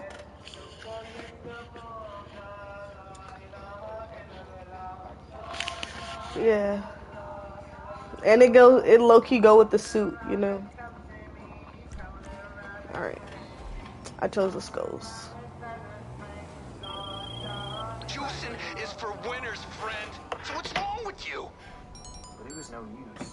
And on the morning of December 29th, Akmal Sheikh Alright, received back to business.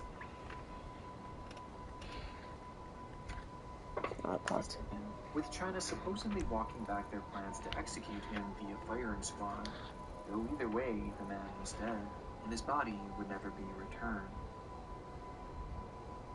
Today, the video of Akmal's song and the pleas to save his life remain as a forgotten relic here on YouTube, encapsulating the story of a man whose desire to bring the world together in song was cruelly taken advantage of. And though it was peace that he was so desperate to seek it, the song would only lead to his ultimate demise.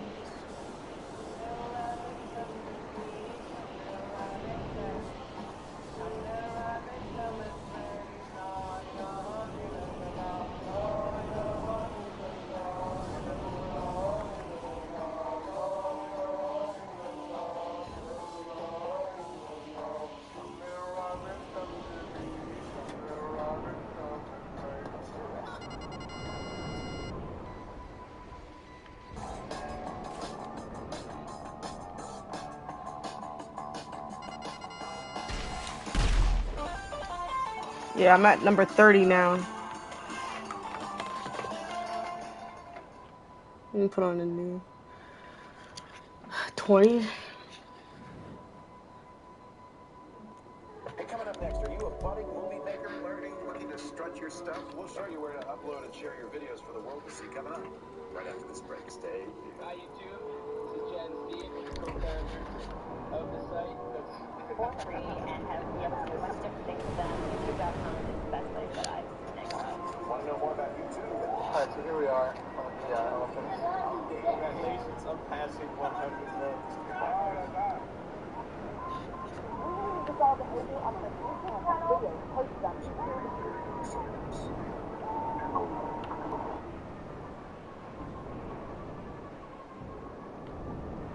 The dark side of YouTube, a place that has become an obsession of mine throughout the years, with the vast majority of my uploads being centered around the most disturbed content this site has to offer. And throughout these years, I've accumulated so many topics, ranging from the bizarre to the downright terrifying, that I decided to finally put them all together into an iceberg so that I can properly share them with all of you. Most of these will be unique to my channel, but you'll probably recognize a few topics, especially if you've watched my videos before. And in honor of this spooky season, I reached out to a few fellow creators to help me out in taking you guys to the very depths of this site. So without further ado, join me as we journey down YouTube's darkest iceberg.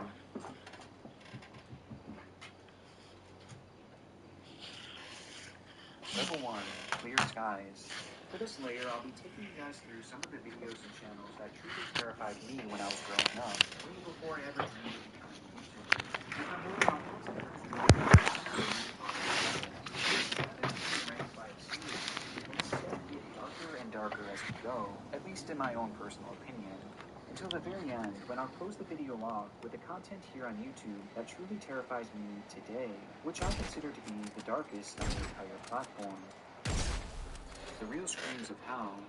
This classic video from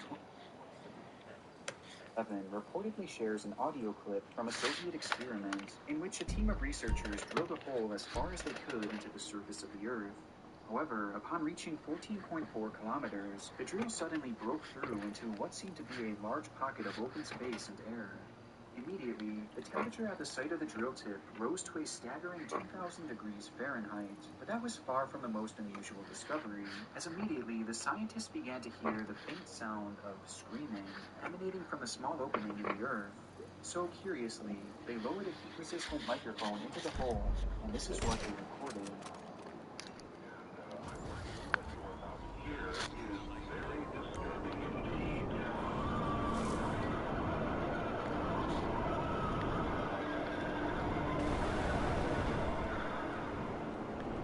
According to the video, this audio shows the persistent screaming from those trapped in hell. And though certainly very creepy, the video is really nothing more than a fabrication inspired by a hoax of a similar manner. Interestingly though, the Soviets did actually perform a similar experiment in which they drilled 12 miles below the Earth's crust, but nothing supernatural was ever recorded. Marina Mordegard Glezgorb. This entry was actually my first encounter with a YouTube mystery back when I was probably around 11 years old, and needless to say, it led to countless sleepless nights. The story revolves around a 20-second video posted to YouTube that showed a man sitting and staring expressionless into the camera before the shots.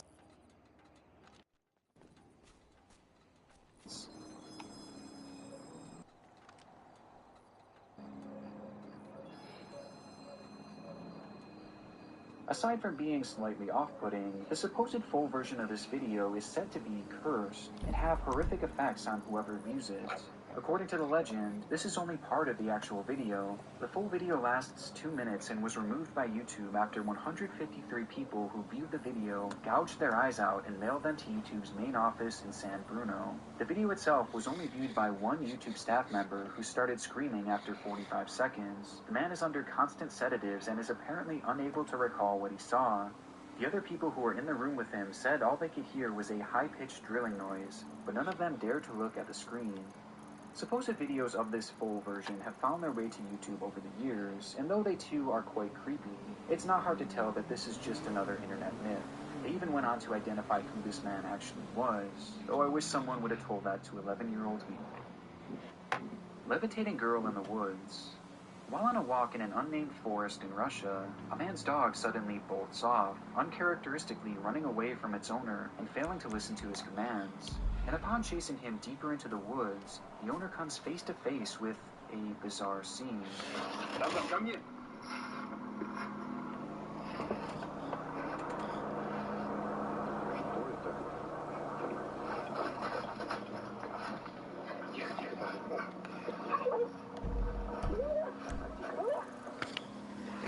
In front of him appeared to be a young girl levitating in the air next to her mother, and upon the cameraman's dog barking, the child comes back down to the ground and runs off, disappearing into the woods. This is another one of those videos that always gave me the creeps back in the day, and watching it back today, it's definitely still a bit scary, but realistically, it's probably nothing more than a hoax. Marina Joyce. This entry refers to one of the more bizarre moments in YouTube's history, as rumors began swirling back in 2016 that popular YouTuber Marina Joyce had been kidnapped and was being forced to make videos. The concern arose as the 19-year-old creator, who was typically bubbly and full of life, began acting differently. In her videos, she seemed to be incredibly nervous, with her eyes constantly shifting off camera, as if someone was directing her on what to do. In one instance, you could even see a finger of someone behind the scenes pointing to where she should stand. And the bizarre moments continued from there, as viewers noticed an influx of bruises on her arms, a moment where she appears to whisper, "Help me," and a gun in the background of one of her videos. During the time, the internet was fixated on this case, which eventually led to the police doing a wellness check on the girl, who clarified that she was safe and she supposedly wasn't actually kidnapped. Marina eventually explained that her change in personality was simply due to her escalating depression, though to this day many believe that she staged the whole ordeal. Angel of Death. This video was the very first scary video that I ever saw on YouTube, when my friend showed it to me in his basement all the way back in 2008. And honestly, it left me traumatized and sleepless for weeks, and I still remember it to this day. The video, which I sadly can't show due to age restriction, shows a soccer match in which a player by the name of Abdulrahman Al-Shuaibi is accidentally kicked in the head by an opponent, and following this, something extremely disturbing happens to him. First, he repeatedly falls to the ground and then springs to his feet in a shockingly unnatural manner. And once he finally finds his footing, he begins jogging backwards, as if he had no control over his body. He finally comes to a stop as he falls. I see another policeman. His body bends back in the most chilling Yeah, they just gonna keep popping up. I'm gonna wait till after I finish the signal to do it. Dying right there on the field. This video is actually very real and is incredibly shocking to watch, but thankfully, Al-Shuaibi would not actually lose his life. Instead, he suffered from a major seizure as a result of the kick to the head, causing his movements to become completely involuntary. But he would quickly go on to make a full recovery and would actually play in the team's very next match. CERN Sacrifice. This video, taken outside the CERN Geneva campus, shows a group of hooded men, accompanied by one woman.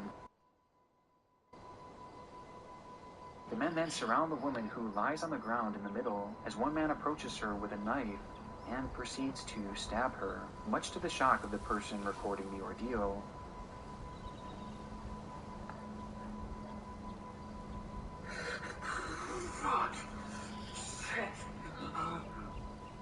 But unsurprisingly, this video too was later proven to be a hoax, with CERN later admitting that some of their scientists had been the ones to carry out the prank while they were attending the campus. Blank Room Soup. Perhaps the most infamous creepy video in YouTube's entire history, this strange clip shows a man feverishly eating a bowl of soup in an all-white room.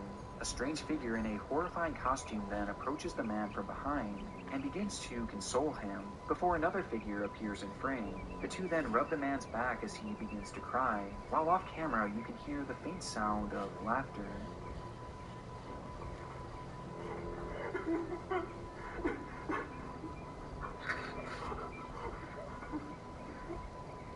The origin of this video today still seems to be a mystery, but the costumes themselves were found to have been invented by an artist named Raymond Percy, who is best known for his work on Wreck-It Ralph and Zootopia. To this day, he denies any involvement and claims that the costumes were stolen and used for God knows what. However, it does seem more likely that this is just some kind of art project, to which Percy was involved with at least in some capacity. But because he has never fully confessed to it, for now we can only make assumptions. Lost in the Catacombs. This entry refers to a VHS tape supposedly discovered within the Paris catacombs, casually filming their journey into the claustrophobic maze of death, before their behavior starts to change. For unknown reasons, the man begins to panic and starts to sprint through the dark catacombs, before dropping his camera in a puddle and running off into the darkness, never to return. If this clip is real, it's very likely that whoever was behind the camera suffered from some sort of anxiety attack due to the claustrophobic and just overall terrifying nature of the catacombs. Those strange symbols and unexplained noises in the background have led others to point to more supernatural explanations. Either way, if it is to be believed, it's likely whoever this man was did not survive the trip. However, most people nowadays believe that this was nothing more than a hoax, potentially put on by an old TV show called Scary But True, where the footage was first aired. And though this is most likely the case, it's interesting to note that the footage does actually show the inside of the catacombs, meaning that if they really did fake this clip, then they definitely went all out for it. Before we go any further down this iceberg, I have to first bring up something that is truly haunting: body odor. That is why I highly recommend today's sponsor, Dr. Squatch. Dr. Squatch offers all-natural soaps, deodorants, shampoos, and more, all without the harmful chemicals that plague men's personal care.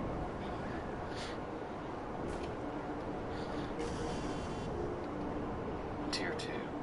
Tip of the iceberg. 00390.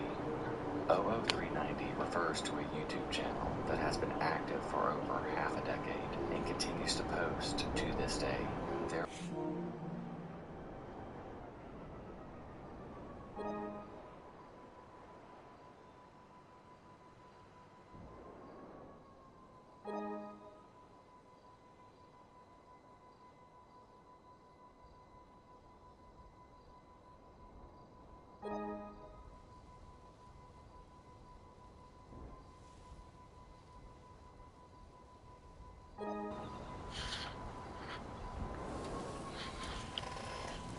instead in ARG, as some of its most infamous videos were actually taken from completely separate sources, and overall it seems to be more of an art project than anything.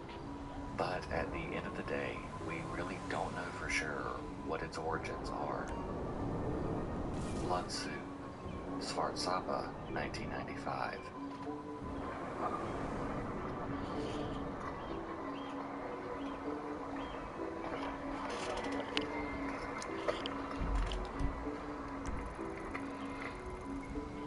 Svartsapa 1995 is a low-res 6-minute YouTube video with less than 1,000 views, 818 at the time of writing.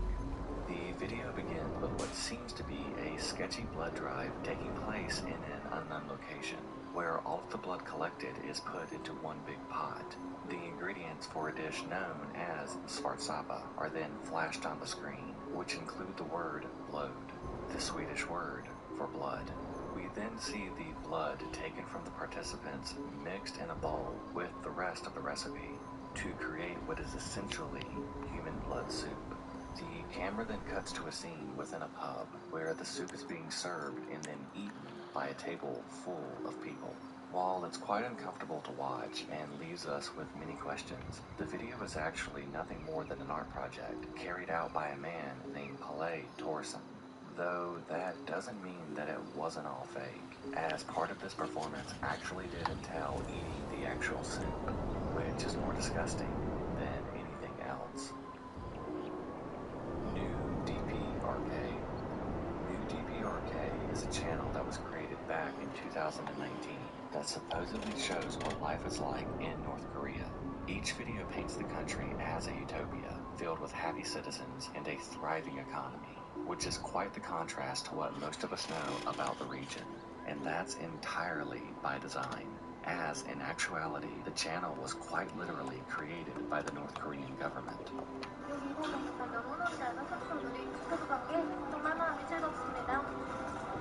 This entire page was set up as a way to spread propaganda to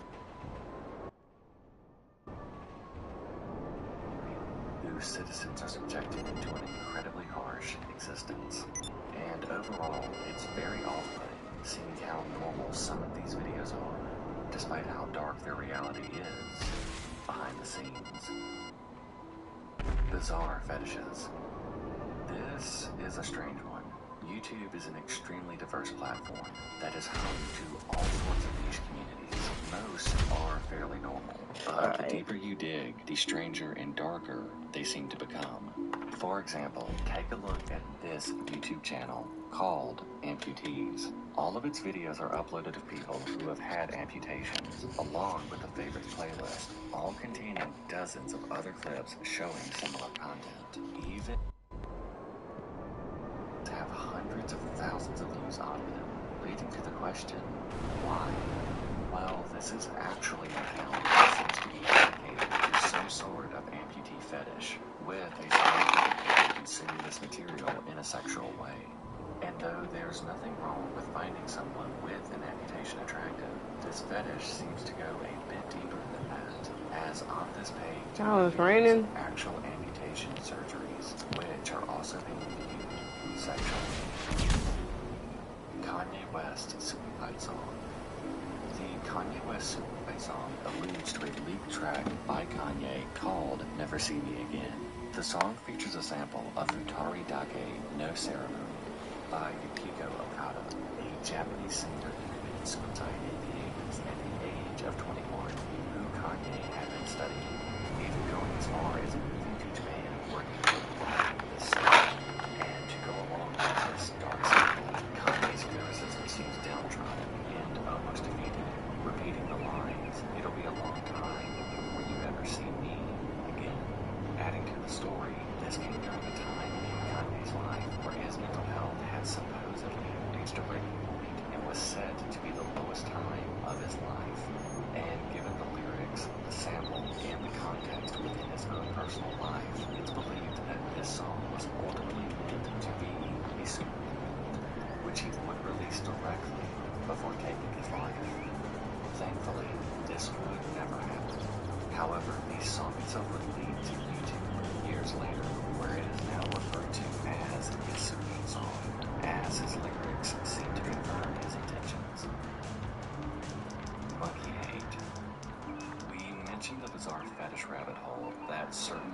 details and playlist can lead you to.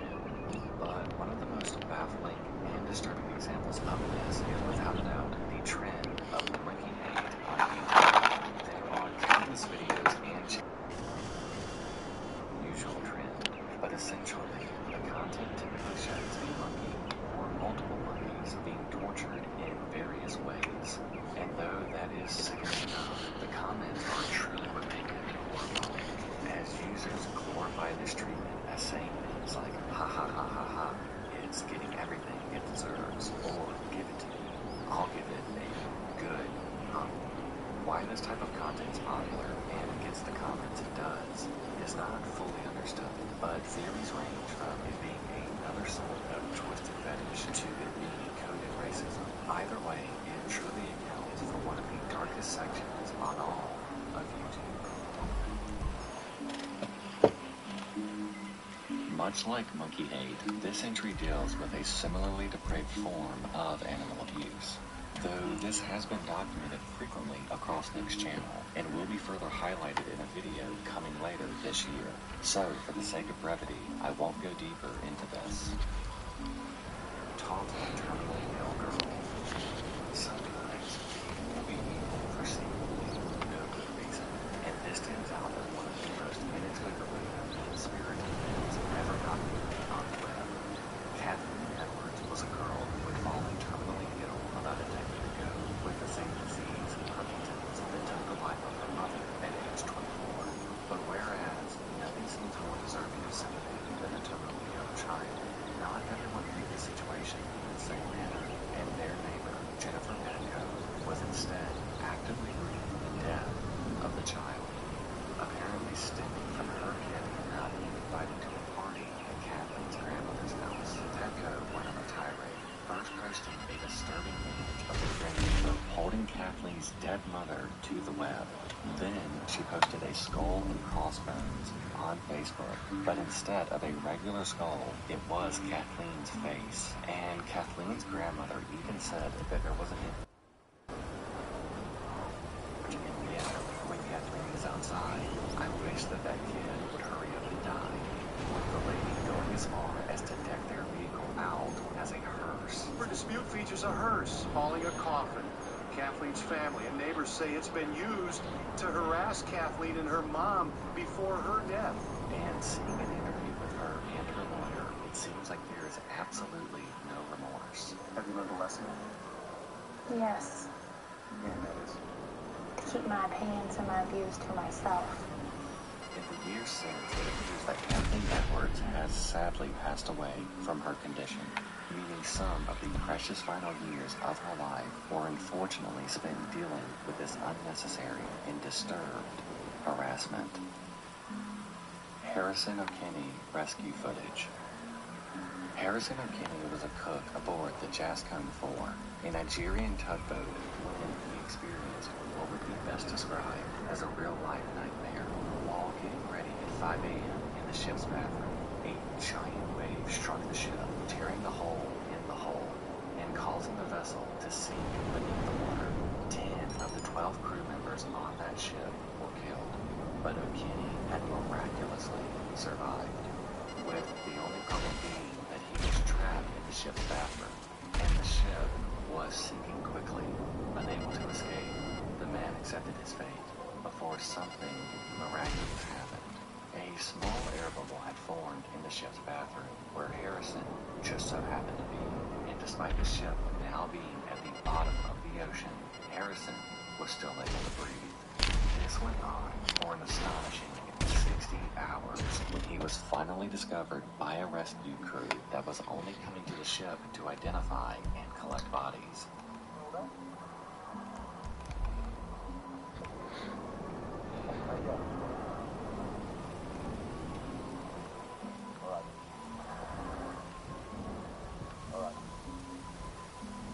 With the rescue being caught on camera and later uploaded to YouTube, you can see the shock in O'Kinney's eyes, a man who must have all but given up hope while waiting for the oxygen in the air bubble to run out.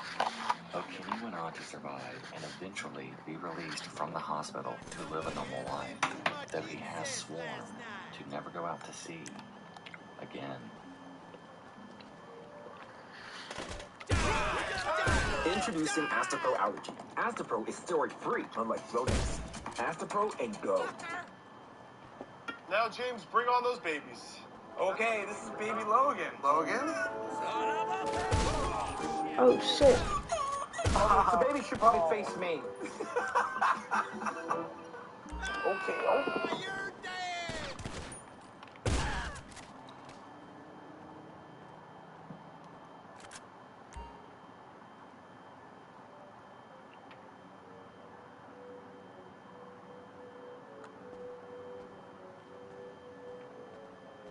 Random acts of violence. This entry refers to the numerous clips across YouTube depicting, 11, well, 97, random acts of 28, violence. 97. The most well-known example of this came back in 2017, when a video would be shared across the site showing a jogger pushing a woman in front of a bus. Luckily, the woman narrowly escaped death, as the bus swerved at the last possible second. But the video remains as a reminder of how cruel people can be, as the shove was done completely at random, and the man went out of his way to try and essentially end this woman's life, for no apparent reason. The popularity of the video led to a worldwide search to try and determine the identity of this man, but frustratingly, he has remained anonymous. Though this is by far the most popular example, it's sadly far from the only example. Like this video, which shows a woman in her mid-50s planting flowers along the sidewalk in Seattle, and though her actions were incredibly innocent and wholesome, a young man walking by would approach her from behind and kick her directly in the face, leaving the woman badly injured. This man was caught and identified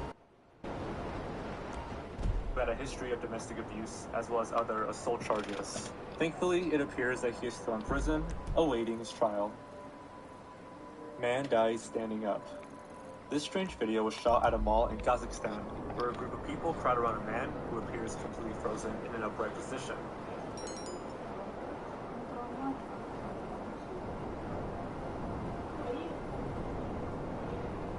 For the video's runtime, the crowd never successfully gets the man to move, and chillingly, when the medics went to pick him up, his body was completely stiff. The title of this video suggests that this man had somehow died standing up, and looking at the video, it's easy to see why, as not once does the man move. But in reality, something even stranger happened. It was said that the man had spent the entire day binge drinking when his body suffered an incredibly rare symptom called alcoholic stupor. This is the final stage of alcohol intoxication before coma, and occurs when the blood alcohol content level is nearly 0.40. For reference, you're considered drunk when you're at 0.08. This causes the person to lose motor function and stops them from responding to any stimuli around them. In this instance, it led to the man essentially freezing in place, apparently for well over an hour. Luckily, medics were able to pump the man's stomach, and he would go on to make a full recovery, though this video remains chilling nonetheless, as there's something so unnatural and off-putting about a man stuck in time, likely one drink away from death.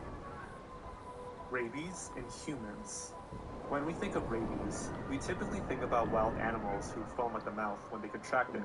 But sadly, humans are susceptible to this terrifying disease as well. It first causes flu-like symptoms that quickly progress into agitation, confusion, and aggression.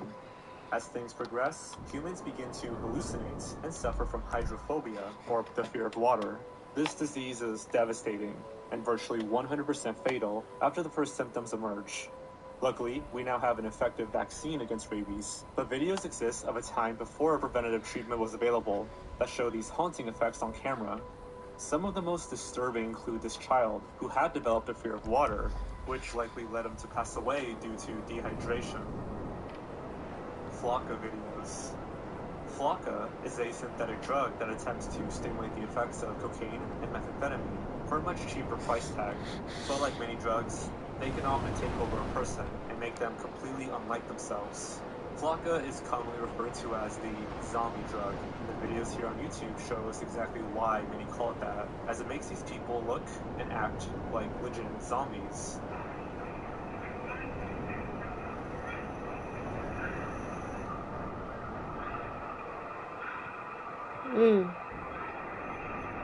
These videos are extremely prevalent across the site, and they all serve as a warning to stay That's far scary away though, from Flocka. like, you know, with weed is different, but when you be taking drugs that make you look and This act one like a is zombie, old that's but crazy to gold. me. This refers to a video Weed, created you by just get a Soviet little bit of scientist high and Sergei shit like that, Dostoevsky, but a man best these known people for really be creating one taking of the drugs like first that. heart and lung machines. And though this invention has revolutionized the world of medicine, its roots are very dark. As during the testing Like, in the phase, state that Sergei they would be use in, dogs to test it his don't even machine. look like they can The video remember shows whatever the the head of a fuck dog they was, detached you from its know, body. But doing with the night Sergei's before. machine, it's still alive. So why would you take a It's drug like that, you extremely know? disturbing. But experiments like this were very common back in the 50s and 60s, as on another occasion, scientists attached the head of a dog onto another healthy dog. The result was this: a dog with two heads, both of which were actually functioning. The dog would go on to survive for 38 days before it eventually perished. Making a real PC gaming chair. At first glance, this video appears relatively normal, as it betrays exactly what the title says. It shows a group visiting a junkyard and finding an old car, in which they remove the seat from and turn it into a gaming chair. However, looking a bit closer, you start to realize that the video is far stranger than it seems, as when looking at the car's windshield, you can notice several bullet holes, a few of which enter the vehicle directly in front of the seat they chose. And to make it stranger, when the cameraman is showing off the seats, you can see what appears to be long, dried blood in the back, making it likely that someone had been shot and maybe even killed, whilst sitting in that very seat. And strangest of all, no one in the video reacts to it at all, just adding to the unsettling atmosphere of the clip. This was the original name of a channel run by a young man who seemed to have an obsession with a number of girls. He would find girls that caught his eye. Some were contestants on Wheel of Fortune, while others were childhood stars or even just random internet users. And then he would obsessively post about them on one of his many channels, as he's known to have at least 10 accounts. Alright.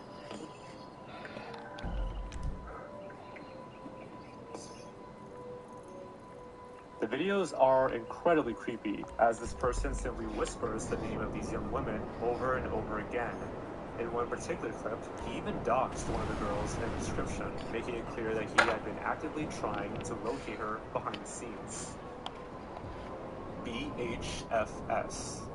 Spanning a total of just 8 seconds, this video showcases what is likely the most devastating moment of a man's life.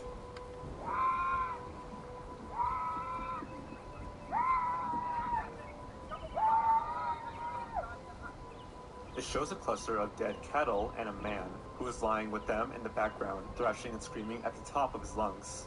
No words were spoken, and no context is given to the video, but it's not hard to assume that the man wailing in the back was the owner of these animals, and their sudden death had broken him. Those cattle were clearly everything to him, and were likely one of the main things supporting him and potentially his family. Yet, in an instant, they were gone, for reasons unknown. I wish we knew more about what was really happening here, as the clip seems so reminiscent of the Lake Niles incident discussed previously on this channel. But ultimately, the man's reaction tells us all we really need to know about how devastating this video really is. El Chapo's son. El Chapo's son refers to a video posted by the New York Times, which includes body cam footage of the moment they discovered Ovidio Guzman Lopez, the son of Joaquin Guzman, better known as El Chapo. Lopez himself is the cartel leader, and his capture was said to be a long time coming, given the countless crimes he had committed. However, a few days after his arrest, the Mexican government would order his release, when his Sinaloa cartel took over much of the city. In the days after this video was filmed, virtually every officer shown in the footage would be hunted down and killed by the cartel they had been trying to stop. Pastor Bit by Snake. Pastor Bit by Snake refers to a video depicting a ritual performed by Cody Coots, a pastor at the Chapo's son refers to a video posted by the New York Times, which includes body cam footage of the moment they discovered Ovidio Guzman Lopez, the son of Joaquin Guzman, better known as El Chapo. Lopez himself is the cartel leader, and his capture was said to be a long time coming, given the countless crimes he had committed. However, a few days after his arrest, the Mexican government would order his release, when his Sinaloa cartel took over much of the city. In the days after this video was filmed, virtually every officer shown in the footage would be hunted down and killed by the cartel they had been trying to stop. Why the hell you still smoking? Pastor Bit by Snake. Pastor Bit by Snake refers to a video depicting a ritual performed by Cody Coots. I ain't never watched pastor at the Snowfall, Full but Gospel Tabernacle I'll be watching Church, shit like this all the located in time. Kentucky, is known in particular And for it's their just crazy, rituals, like, which involve drinking how poisons we and handling sitting venomous here snakes playing to the game keep and their shit, devotion but to like God. a whole Mexican city is being overrun by the In the cartel video, right now, we you see know? Cody delivering a sermon in 2018 with confidence before the snake abruptly bites him. I can't find this juice cash. I'm giving up.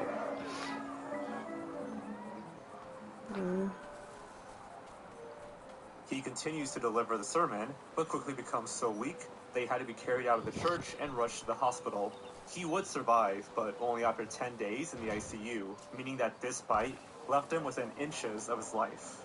But perhaps the strangest part of all of this is the fact that his father, Jamie Coots, had sustained a venomous snake bite during this exact type of ritual back in 2013.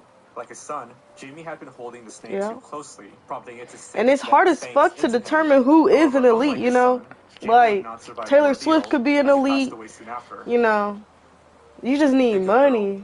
She definitely won. Ain't no way she got the president of Dubai just asked her to come, you know, perform in a private setting and she does it when she hasn't been on tour in the longest time, you know? She has to be an elite because they're friends, you know? What happens after that gives it a hindsight case of sinister energy. In June 2007, Mii's popularity waned after she successfully cured her hiccups, but she gained more attention after it was reported that she ran away from home. From there, she reportedly began to rob people with partners Layman Newton and LaRon Rayford. This continued until 2010, in which she lured a man with the help of Newman into a house before killing him. I can't even fathom, like, what it would be like to be rich like that, you know? Like, I get bored. When I had a job last summer, or last year, my senior year, I was getting everything I ever wanted, you know? I can't imagine having so much money. Like, I got bored of money, basically, because I was getting everything I wanted. There was literally nothing else I could buy, so I was repeating, like, buying the same shit over and over again. And I just imagine having millions of dollars when I just had a couple thousand, you know? Moisturizing lotions. Pizza Hut melts are just for you and just $6.99. Enough for two, price for one. Crispy, cheesy, and loaded with toppings. Excuse me? Pizza Hut melts. Now with cheesesteak. Just $6.99. Yeah. It's like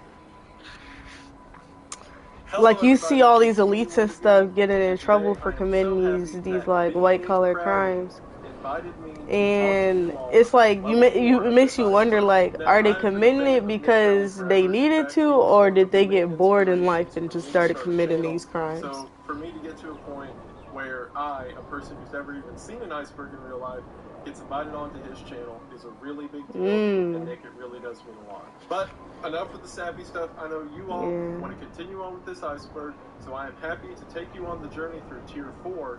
Yeah, I just want to feel what it's like to be like the child of Exit Statements refers to a 2-hour of a freaking drug lord, you know? Cult gave their final. I mean, but like, how are they living? Like, just imagine your dad. Here you got arrested, so him and his henchmen take over a whole city to call for your release. Like, ain't that crazy?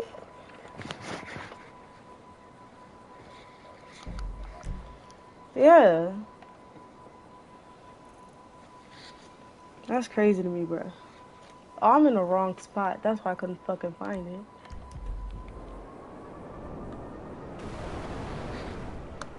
Before the group's signed in March of 1997. Heaven's Gate believed a variety of like that Alec Murdoch dude,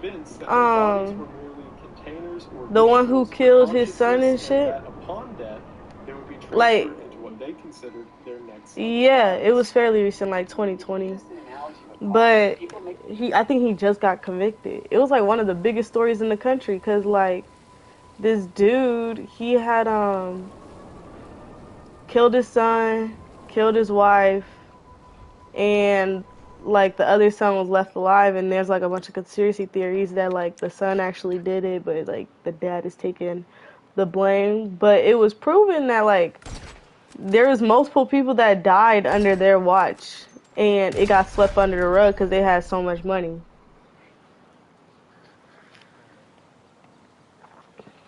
Yeah.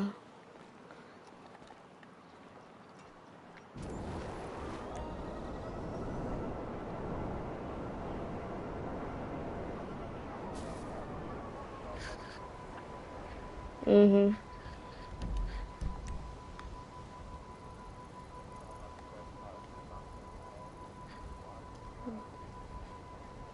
Yeah. I think Drake an elite too.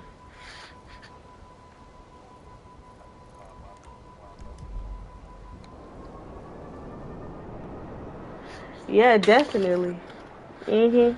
I think right now he making friends with the elites. He just not like the elite yet, you know? Like he got so much money. Yeah, he owned Twitter, and he just bought that shit just because like he didn't really want Twitter. He just bought it just because like that's how much money he has. Actually, no, he might be an elite. Who? Oh yeah, yeah. Yeah, I think he just like you know those NFTs, how people be buying them just to say that they own the picture. I think that's why he bought Twitter. But like now I think of it, I think that that Elon Musk is definitely an elite. It's just he's one of the highest elites where he don't have to prove himself. Where like somebody not in his ear. Because I saw this thing, and it might seem a little corny, but I saw this TikTok about this person who created Minecraft blocks to show the wealth that somebody had compared to an average person. And like I want you to like search up that video, but it was like basically creating how many blocks, like say one block equals $500,000, and it would show how many blocks it takes for you to get to that person's level of wealth, and it was just like crazy. Like you couldn't even see the block at the bottom.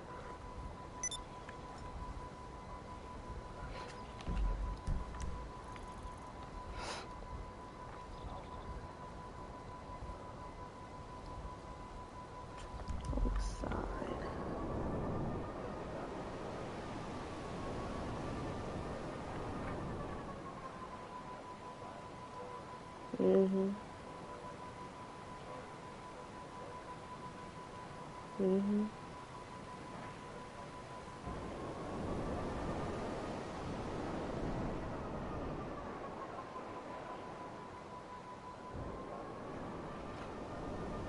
Yeah. Like I like the way the direction that technology is going because I'm a tech person, but I am scared of like because they put an AI into all this shit, and it's proven time and time again that AI eventually develops an emotional consciousness, you know. So if they become emotionally aware and stuff, we can't be like, you know how like we jokingly be like, Siri, shut the fuck up or something like that. Yeah, eventually they're gonna start feeling that shit. I can't find this one. Let me see where it is.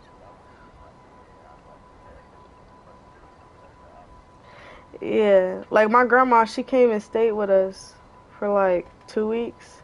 She just left a couple days ago, and the Alexa wasn't listening when she said cut off the lights. And the Alexa was like, this room isn't responding, like please blah blah blah blah blah. She gonna say, Alexa, shut up. And I was like, stop being mean to my Alexa because this is my house, and once you leave I'm here alone with her, you know.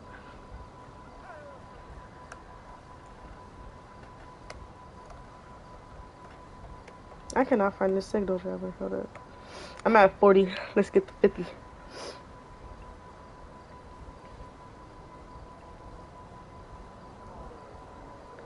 Mm-mm-mm.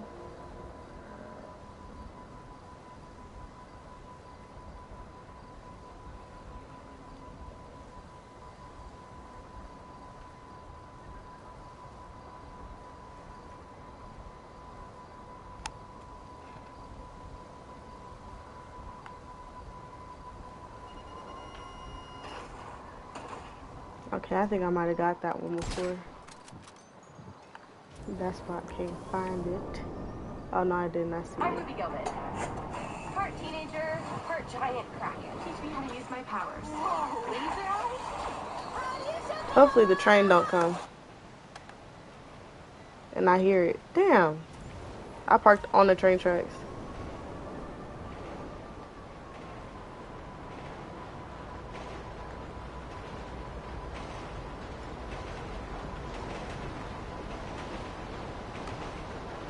Oh, you out of missiles. That's why it's not logging on. Alright. Let me just park up here. Oh shit. Don't fall. Don't fall. Don't fall. Okay.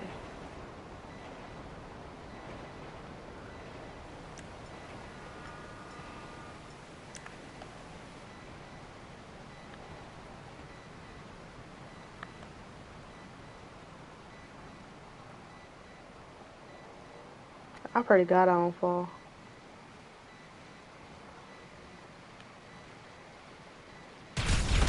Ah! Damn.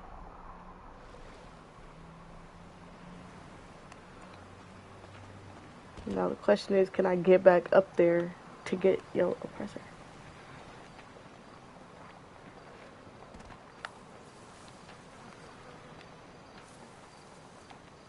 Your oppressor didn't get destroyed, right?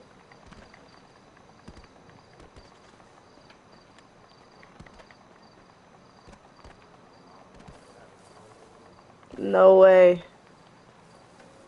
Call Moores and see? Yeah. Cause I had threw a sticky bomb at the signal jammer so I could destroy it, but I didn't know as soon as it hits the signal jammer it explodes. And it killed me.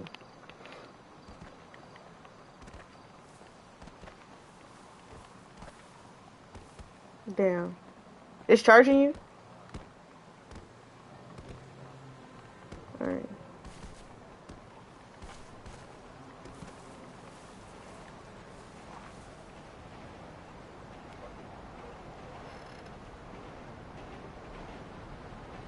THF.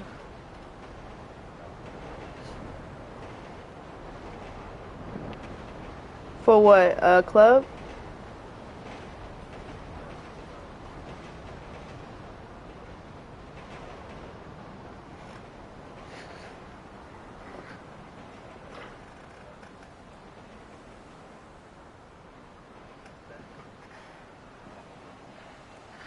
I mean, I fuck with it on a label, like, you know what I'm saying? Like on a, I don't even know how to say it, like an icon or something, you know, THF. But I think it should have a secondary name, you know? Like THF could be like the whole bigger picture. Like, for instance, you like, you know how Adam Sandler got like the Madison Company or something like that for like music or for movie production and shit like that, but he got like smaller companies within it.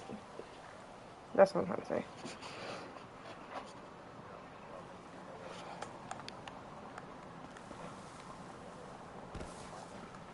Mm-hmm. Yeah.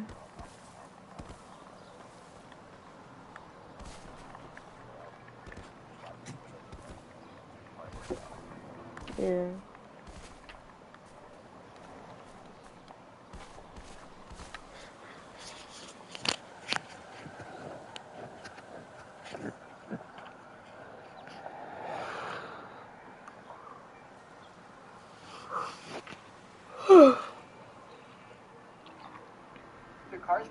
And if you ever decide like to get a dispensary or something, you could make it like the Hill, I don't know, consumables or something.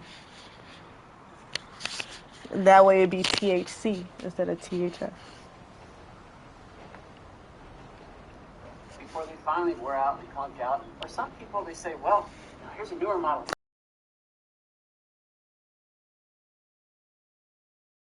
You're the old one, you're the new one. I mean, that's not all Damn. it's not a big deal. in this video protect their own life by consuming a poisonous blend of applesauce or pudding before tying plastic bags to their heads and passing away in their book. Was a 22-year-old YouTuber who posted a vast array of content across the site, but his most recent endeavor is producing and starring in fictional videos about Vikings. The videos portray a unique blend of comedy and genuinely emotional moments and featured an extremely high production value. But sadly, when shooting for the latest installment of his Viking series, tragedy would strike. In the summer of 2021, Albert would climb a tall cliff in the Italian Alps in order to get the perfect scenic shot for his video. Near the top, Albert would start to lose his footing before eventually plummeting 656 feet to the ground below, killing him instantly.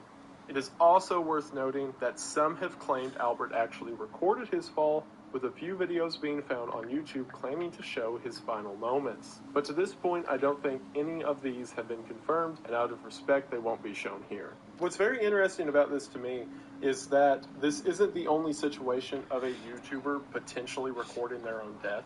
And in those videos from the past, you know the eventual end that their story is going to lead to before the person in the video does, and there's something so temporally haunting about that. And it's absolutely a tragedy.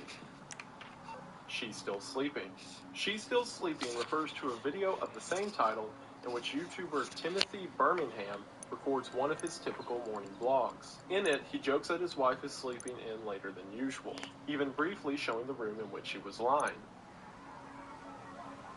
Hey, it is me, Timothy. She's still sleeping.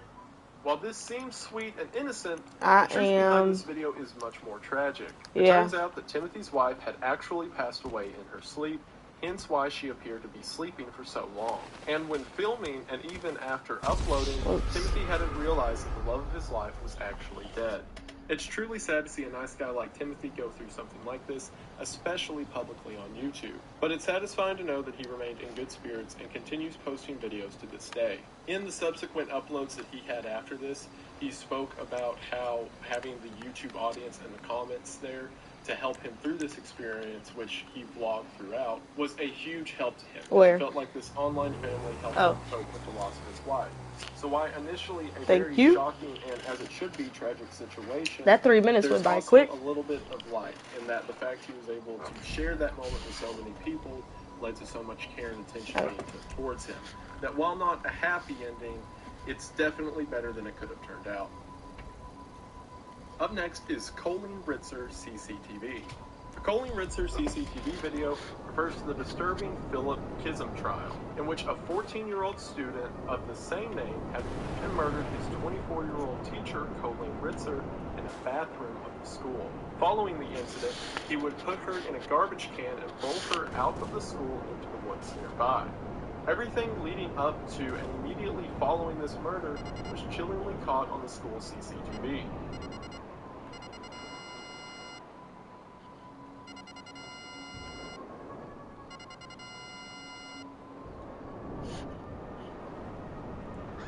Okay, this one's a little trickier.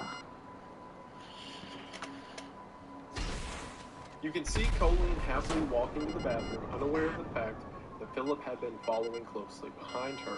The footage also shows Philip wheeling out the garbage can that he put Colleen's body into as he walks out of frame heading towards the woods. Philip was eventually caught after Ritzard's body was discovered in the nearby forest.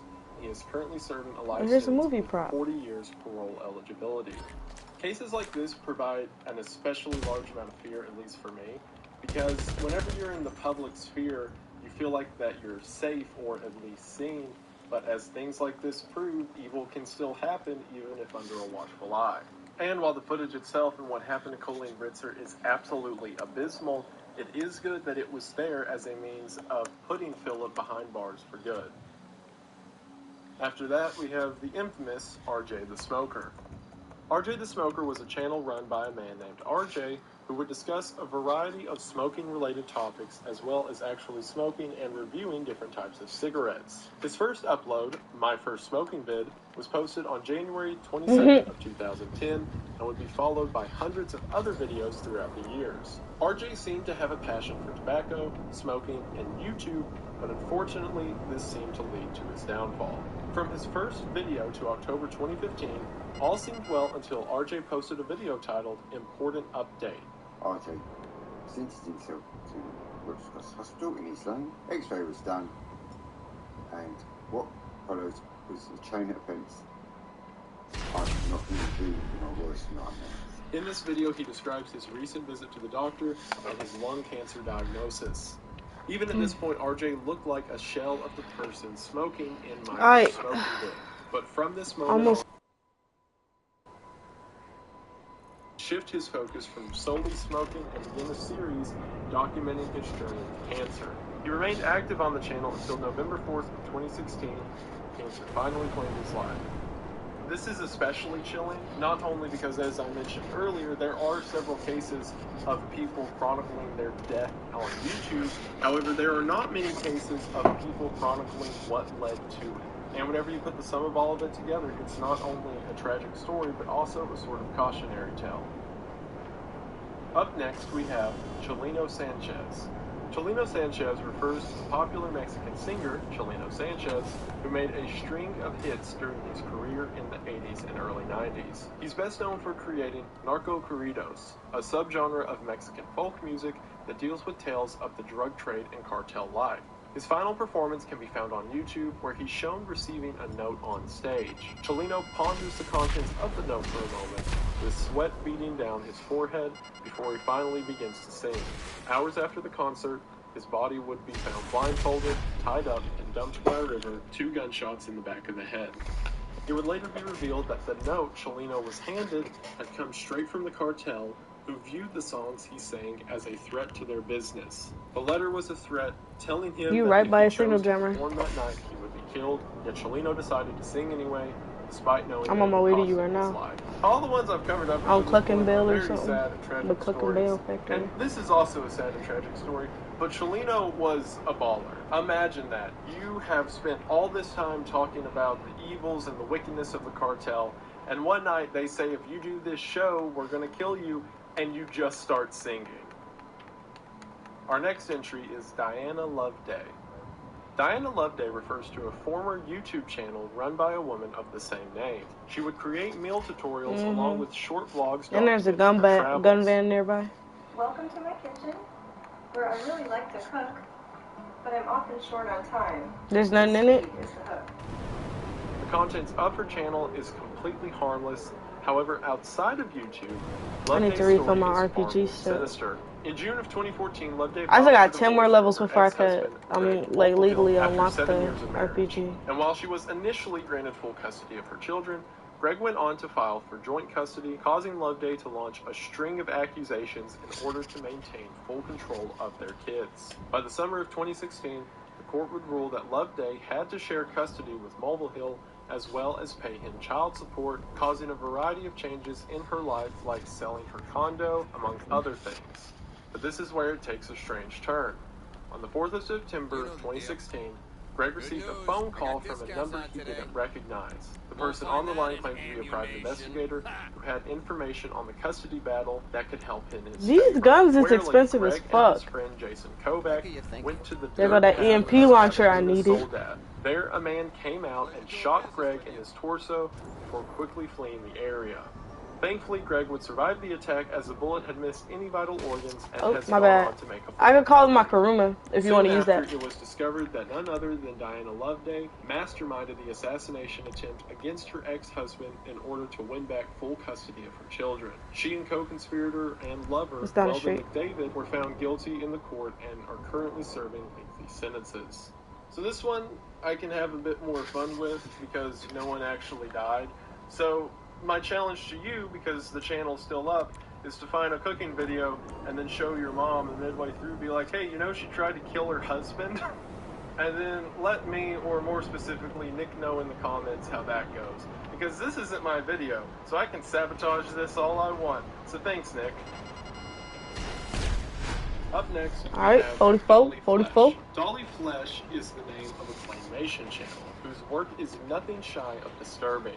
In these videos, scenes of murder and wreck would be graphically depicted, and over time the content only got more and more disturbed and detailed. I'm going to that store you're going to, It's not too. just the artwork that makes this channel so twisted, as it more so has to do with the creator behind it. The man's name is Leighton Allen LeBouf, and in May of 2019 he would publish the video, One Kid, 3 Hamsters, to the Dolly Flesh channel. Recently purchased some hamsters from PetSmart. I got 3 of them. Haven't thought of names yet. Not so good with names. I don't know why I remember Signal Term is giving you 5K. It's only giving me 2K. The clip shows Leighton playing with 3 hamsters that had just recently been bought from the pet store. And though nothing of note is shown in the clip, the description provides a haunting clue of what Leighton would do with these innocent animals, as it read, pinned, stabbed, drowned, microwaved. In the following days, a video would emerge across the web of Leighton using those very tactics to torture each hamster, eventually killing them. The video received so much attention that Leighton would actually be arrested for abusing the animals, and he has yet to return to YouTube since. I'm decently familiar with this case because a friend of mine, Richard Tom, made an excellent video about this, which shout out to that guy. Is the math mathing? And the math is mathing. Period.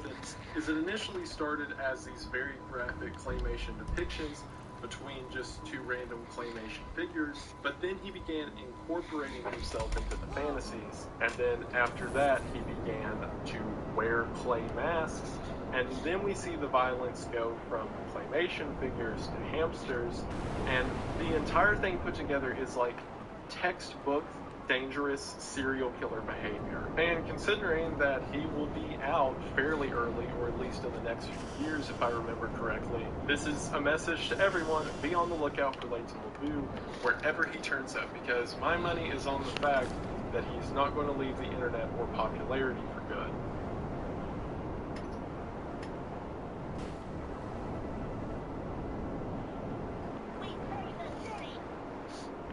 Up next we have Jating Min Til Hildar. I know I pronounced something wrong there, and I'm very sorry. Jating Min Til Hildar, which translates to My Confession to Hildur, is a video by a man named Gunnar Runar Sigurþórsson, I'm so sorry, who was confessing his love to a woman named Hildur. He believed that he and Hildur shared a special romantic connection, and he soon fell in love with her, with this video being the first time he'd shared his feelings openly. Þetta myndband ætlaði Hildi. Þetta frekar erfitt fyrir að segja rosalega fyrir. En However, his love was misguided, as Hildur had been happily married at the time to a man named Hans Helgeson. This enraged Gunnar, and looking to free Hildur of this relationship, he decided to visit Hans late one night. He proceeded to sneak into the man's house before violently attacking and killing him in his sleep. But worst of all, due to a number of legal loopholes in Gunnar's home country of Iceland, he's currently not even in prison. And as we speak, he's out there living as a free man. Even worse, he's reportedly been active on Tinder in recent years as well, making one wonder what he'll do in the name of love next. There's jokes about Iceland being such a peaceful country that they don't even have like a crime watch or investigative branch of government. I don't think they're jokes. Like, this dude, clear as day, straight up murdered someone, but because paperwork wasn't filed right somewhere, they're like, alright, get out of here. Like the warning I gave about Dolly Flesh, if you're in the country of Iceland and you have Tinder, just keep that in mind. But moving on, we have rising kayaking star. And you're going to run Great Falls 3 years later. I am. That doesn't strike you as overreaching? I wouldn't say overreaching. It would strike me as confident. Rising kayaking star refers to the 60-minute special done on extreme kayaker Shannon Christie, which would follow her participation in an annual kayaking race in the Potomac River. Day one of the bout went off without a hitch, as Shannon had spent the day learning the rapids and getting accustomed to the area. But the following day was much different. 2 days before the race was to start, our cameras spotted an empty kayak at the bottom of the falls. It was Shannon Christie's. No one saw it happen, but somehow she had come out of her kayak, been swept over Subway, and killed. Her body trapped under an avalanche of water. When the film crew arrives at the rapids to film for the day, they immediately find Shannon's kayak flipped upside down floating in the middle of the river. The remainder of the video followed search efforts to try and locate the woman until they eventually locate her body, which was pinned under the water by the force of a water. Sadly, Shannon was no longer alive. Thank you. Whenever I went on vacation to Niagara Falls, we got to one of the water swells at the bottom of the falls themselves, and the guide said that you can take a life jacket, throw it in the water, it'll suck down, and then it won't come up for 2 weeks. So imagine what would happen at the base of these waterfalls to a person. So this doesn't speak anything against Shannon or her capabilities, just the fact that water and nature is a very powerful force to be reckoned with.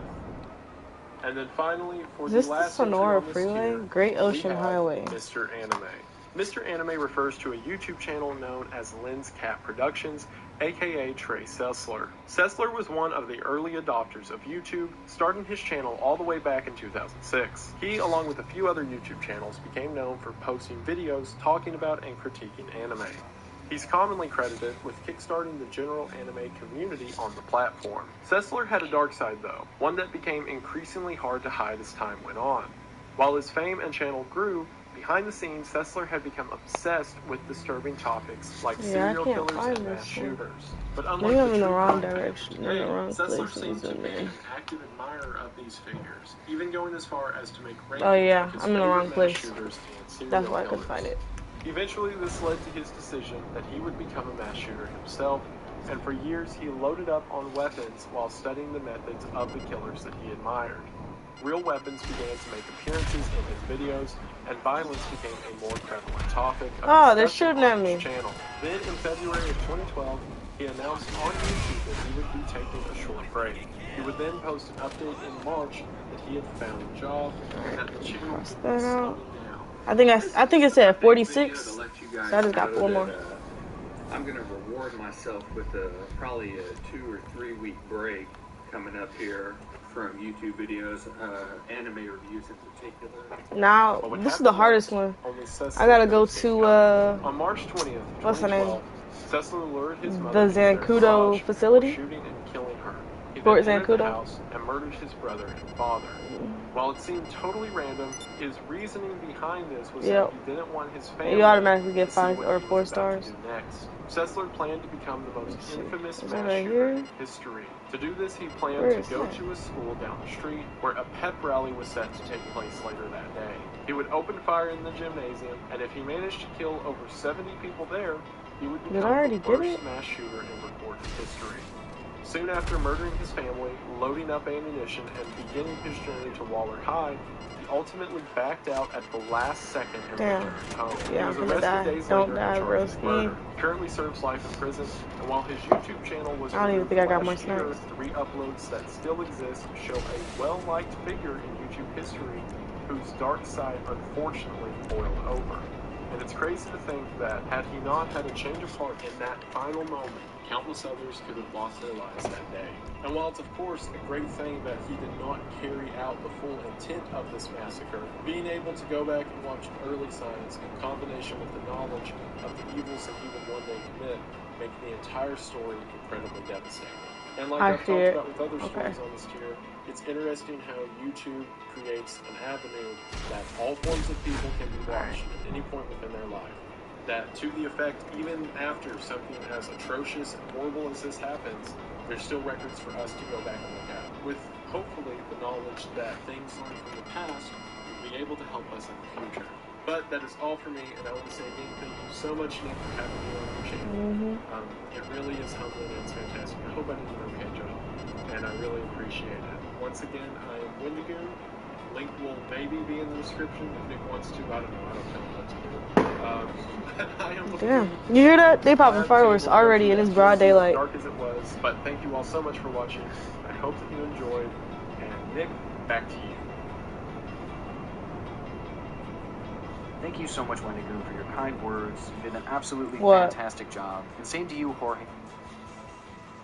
Yeah.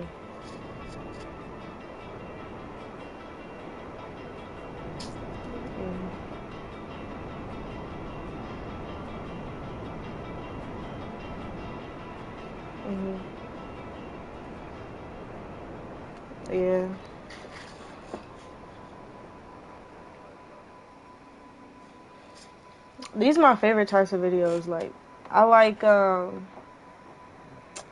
what's it called? Like, videos that show interviews, like, with police people.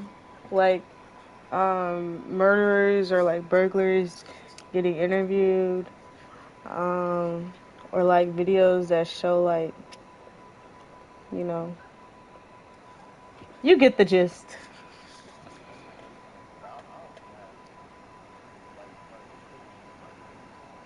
Yeah, it's crazy because, like, it's everyday people, like, that be doing all this shit, and you never see it coming. Like, a lot of these people wake up and never think, oh, I'm gonna get killed today, you know?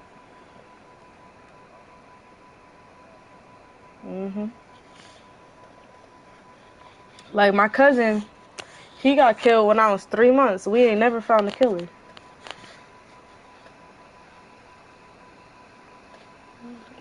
And we have, like, a little picnic every year that's, like, open to the community. And we get, like, hundreds of people coming to the picnic, but, like, the killer could be showing up, and we just never know, you know?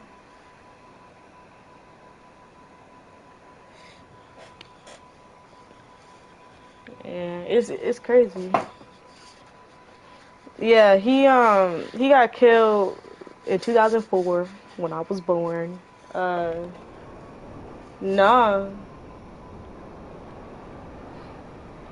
He wasn't affiliated with nothing. He grew up in Carson, which is like neighboring Compton. And my mom always say that Carson is just as bad as Compton. It's just they don't put it on the news.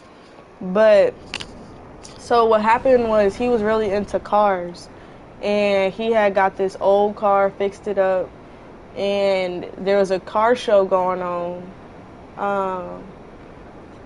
It was a car show going on around the corner, like in the Home Depot parking lot or like a Lowe's parking lot. And he was in the passenger seat and his friend was like driving, and some dude literally walked up to the car and was like, "Where you from?" And he was like, "I'm not from nowhere." And they just loaded like a whole bunch of shots. And his friend tried to drive away, but my cousin got shot too bad. So he ended up passing away, but the friend survived. And I don't know if there's a sketch out or nothing, because I was young as fuck, but the friend survived, and we ain't never found the killer.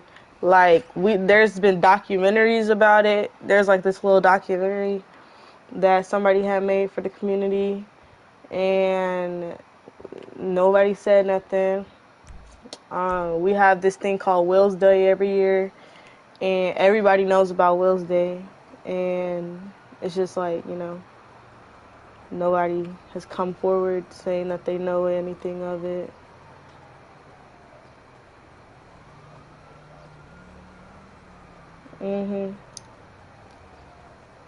Yeah.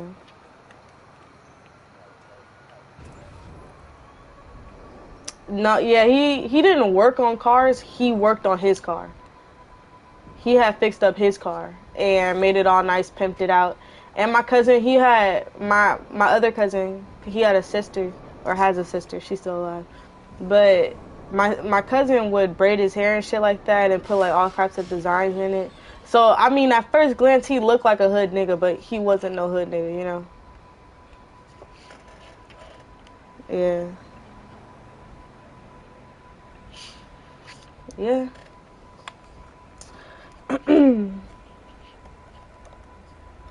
Yeah, but I think it's on Google if you want to try to Google it. Hey, look good. Got the rings? Yeah. Hello? You guys don't look half bad. Yeah, thank you for that. Browsing compliment. So, I never looked at this before. This is the first time. Oh, hold up. Because I wanted to just Google. Damn, I can't hear shit. Hold up. It's an ad to the YouTube video I was finna watch. But on LA Times, when he got killed, It said a 20-year-old black male died Sunday, September 26th, after being shot in Hawthorne, according to Los Angeles County coroner reports. And that's it.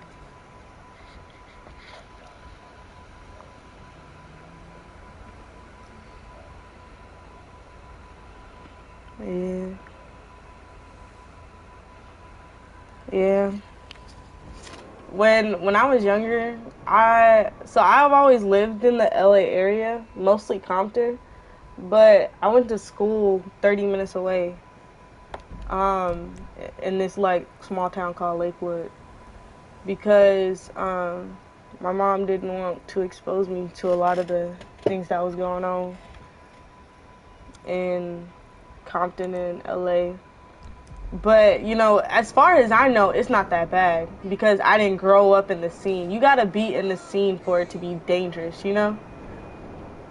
Like, if you just a regular person, like, it was a rare instance that my cousin got killed. It was that's rare, you know?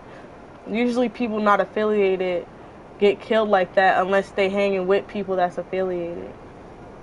And when you like not in that scene like that, you don't gotta worry about being killed. But like if you go into the parties where all the hood niggas go, you gotta risk it being shot up and shit like that, you know.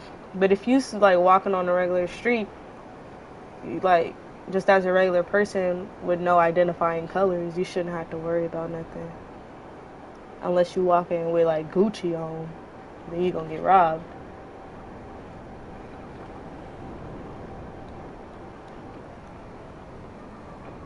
Yeah, but I don't even hang out in LA like that, cause I don't want to risk nothing, you know. Cause I'm very friendly. I meet a lot of people, and I don't want to meet the wrong people, you know. So I just stay out. Like I work in LA and shit, but I work with kids, and then I got another job at Target, so like ain't nothing affiliated with that besides the red clothing.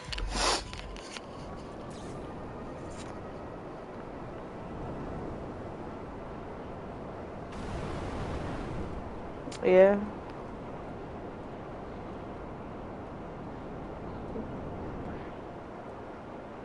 Mhm. Yeah.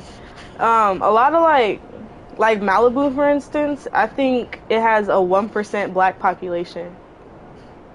Like it's 98% white.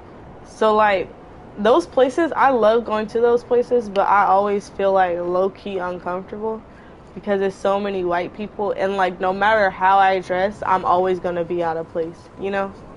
Like whether I dress in a suit or if I dress like, you know, I don't even know what else. Like the regular ugly ass clothes that they be wearing, I'ma always be like out of place just because of my skin color.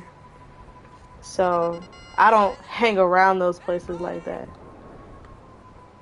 It's definitely fun to go there though, just to see all the rich people walking around. I just wish some of them were to what? Which one did you go to? What was the name of it?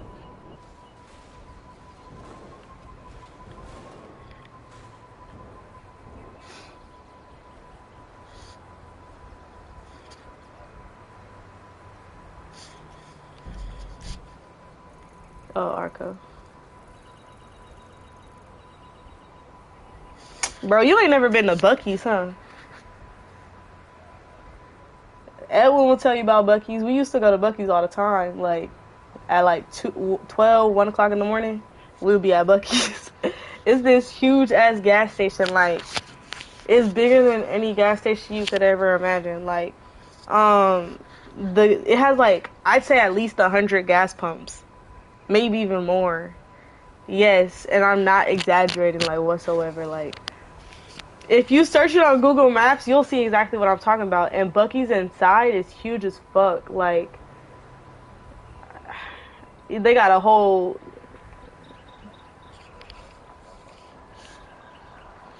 What, it was bigger?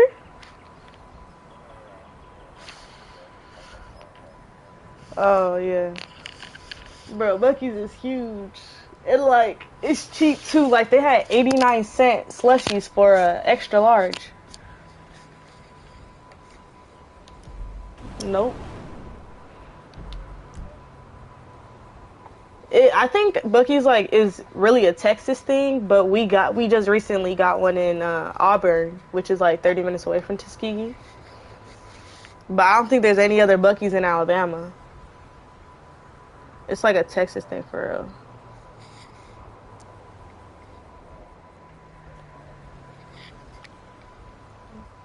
I never heard of Safeway.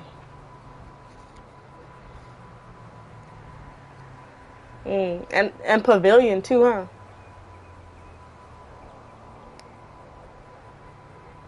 Yeah, I think Vaughn's and Pavilion is the same thing too. So y'all got Safeway up there, we got Pavilion.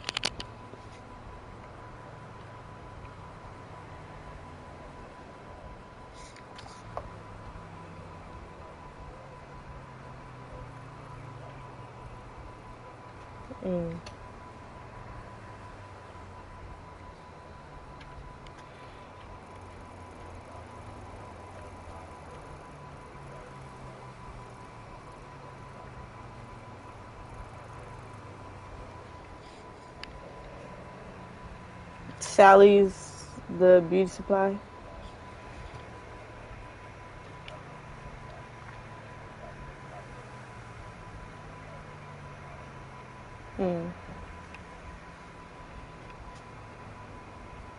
In Pacific Bluffs. Yeah, you went to Compton when you went out here?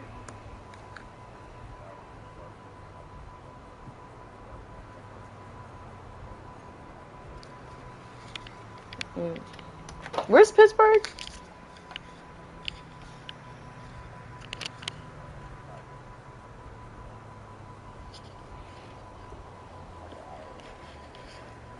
Tell me why I didn't know Pittsburgh was in California. Oh, okay. That's what I was thinking of.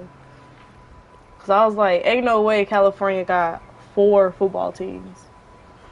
Or had 4 football teams.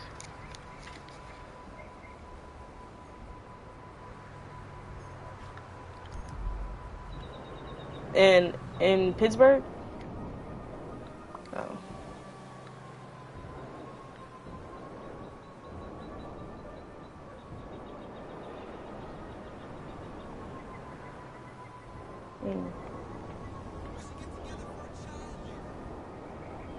Can't find this signal anymore either. What the fuck?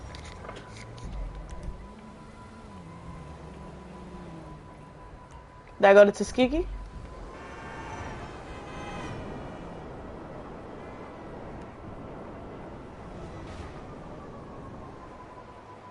I went to Lakewood, so yeah. I probably gotta see him.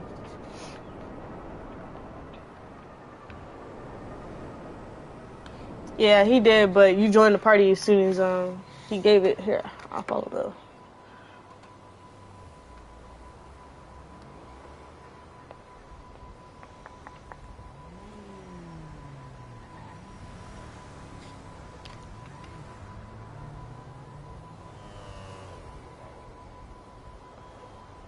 No, I just say Edwin for me.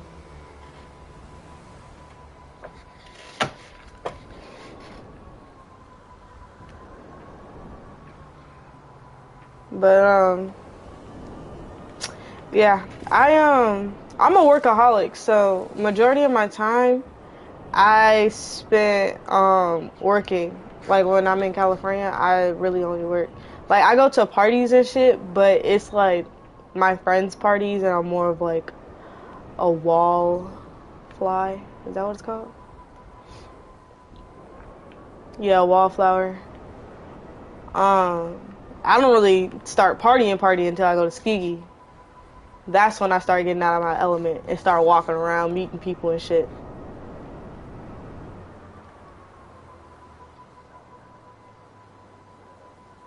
What? Walk around or go to parties? Yeah.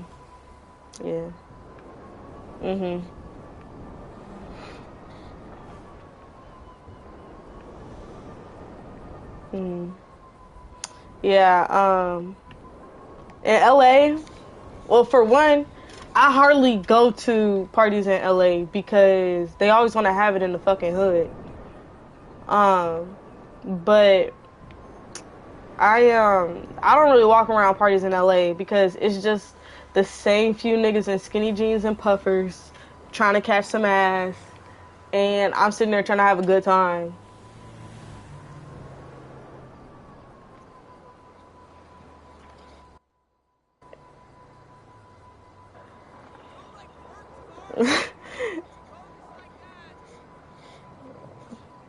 Yeah, if you come for homecoming though in Ski, it's gonna be lit.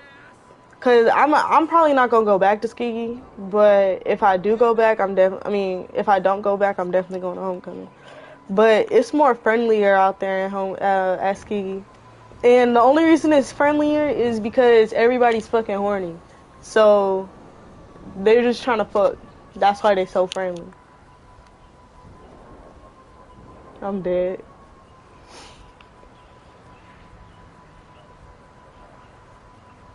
No, but so serious. And like, it's easier because like, I went to a party out here and like, these people was fucking in the bathroom of all places. And I was like, that's crazy. Cause at Skiggy, if you want to fuck, you go to their dorm, you know. You don't have to be going in a place that's not really sanitary. You could easily.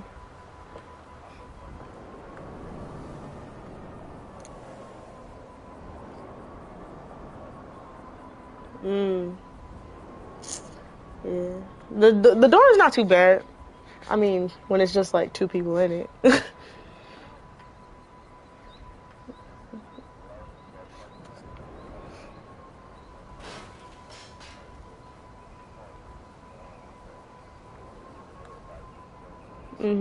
Yeah. Band alone will fill up a. And it might seem, I said band alone will fill up a whole house. And it might seem like, oh, band kids, but like, I'm telling you, this is a whole different breed. Like, I ain't never met these people. Yeah, I ain't never met these kind of band people in my life. Like, I came from high school with a bunch of white people, and there was only 3 black people in band. It was crazy when I came to Skiggy, because I was like, these are not band kids. These are fucking hood niggas. Like, we got like 4 people in band that sell weed. And one of the best people on campus that sell the best edibles is in band too.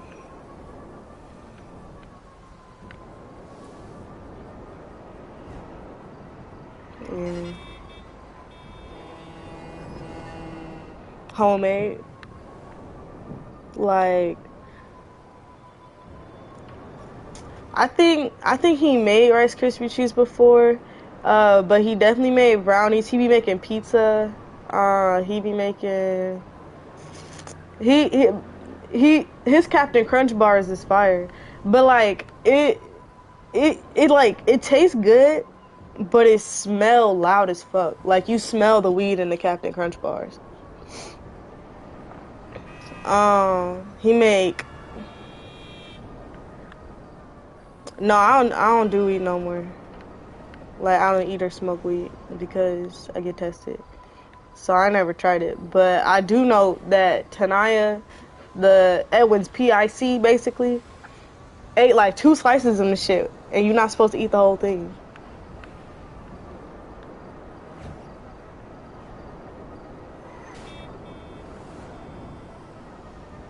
I don't think he... well, she got high as fuck. And she was drunk, too, so... She was tweaking. Yeah, she was tweaking. But his stuff has 1+ grams in it. That's all he say. Like, it could be more, but for sure it has 1 gram in it.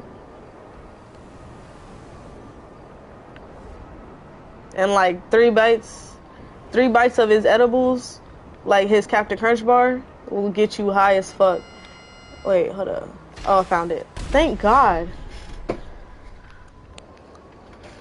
Yeah. If he still sell when you go out there, cause he our drum major now, and he said he gonna stop selling cause he's a drum major. And I'm like, nigga, that's your business, like.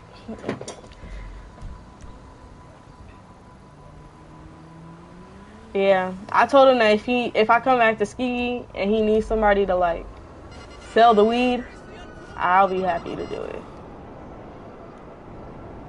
for a small price.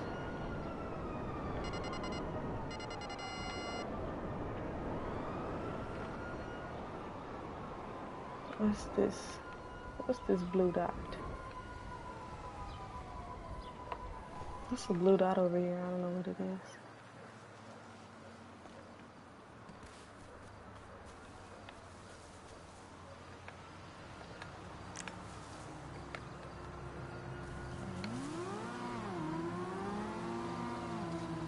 Alright, I got one more and then I'll finish.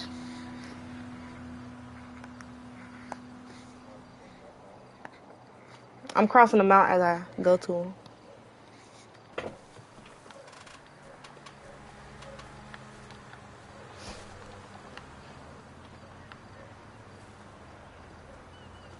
Oh, it's an exotic exports. Boo.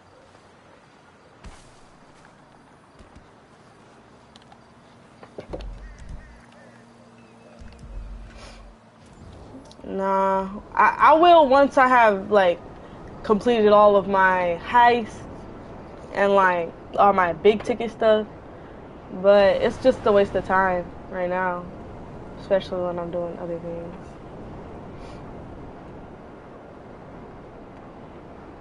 Alright. Bro, you know when you take them to the docks, you give me the money. Oh yeah. Okay.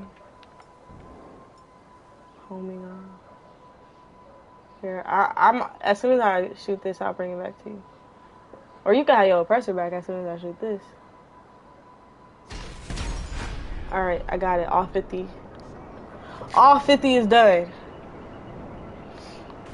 I'll just invite you to the arcade.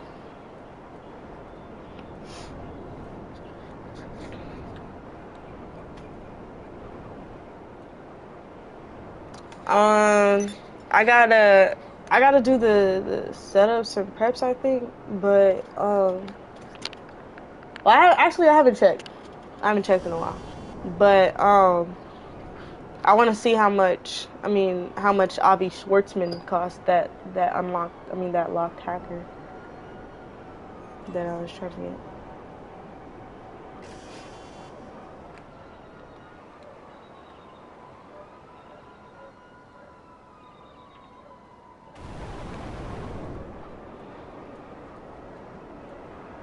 Where is that?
So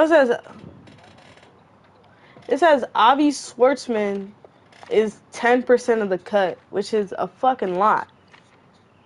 But Paige Harris is only 9% for the same amount of skill, but I don't have Paige Harris unlocked because I don't have a terabyte.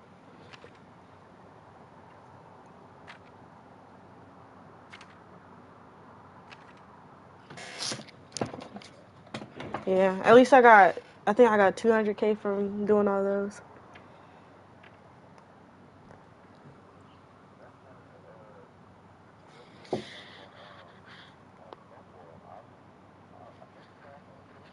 That's crazy.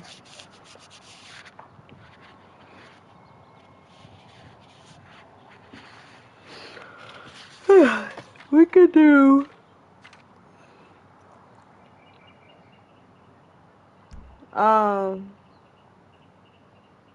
do you see what I see?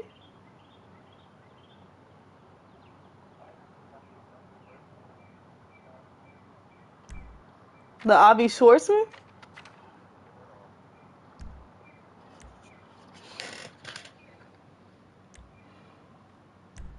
Okay, so what's more important to you?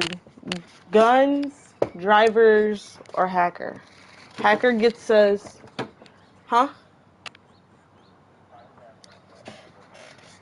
I said, what's more important to you? Guns, driver, or hacker? Each one gets us better something. So if we have a better gunman, then we get better guns. If we have a better driver, then we get better cars, getaway cars. And if we have a better hacker, then we get more time in the safe to find like the artwork and shit like that.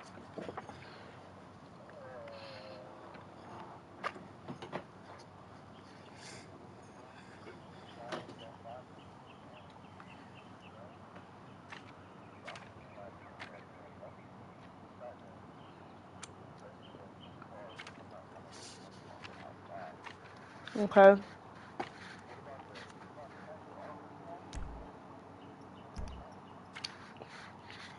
Um, no, so I think the hacker, because you know how we only have a certain amount of time to rob the safe or the vault before that green stuff comes out? It gives us more time if we have a better hacker.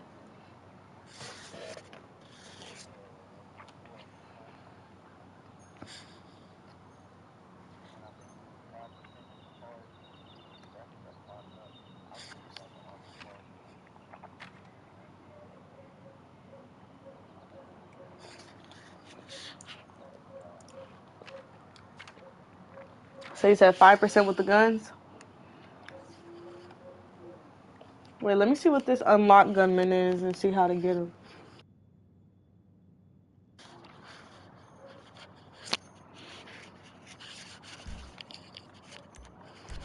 Driver.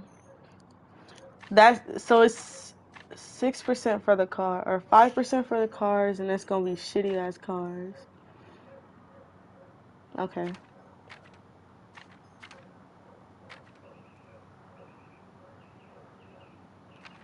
Yeah, we could do the 5%, cause I don't want to do the 6%, cause it's motorcycles and you lose more money with motorcycles.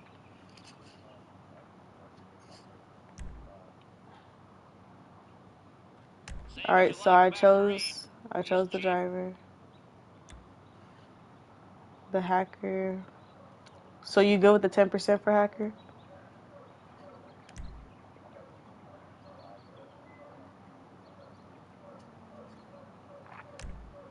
Paranoid as hell, but veteran hacker. Still impressed you managed to lure him out of hiding. And then let me see what the unlocked gun gets me.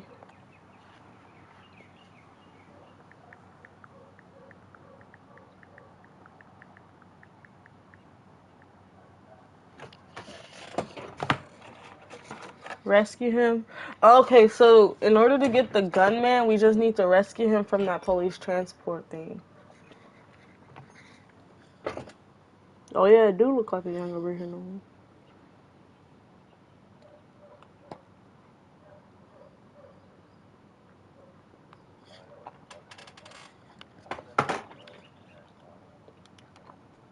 It's we gotta drive around until we find the police van.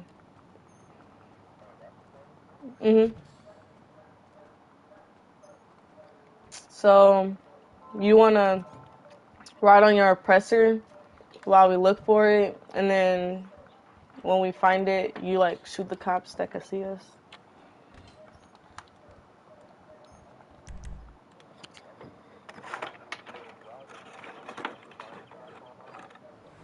Yeah, we could. Let me call my car.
That police van popped up for Edwin one time. I wonder why.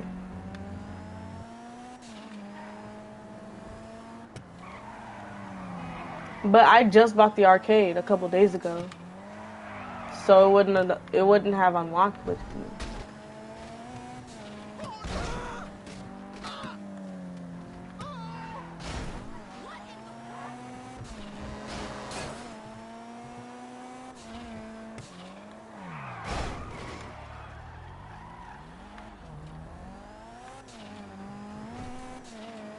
Alright, let me see if there's an easier way to find these cops.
It says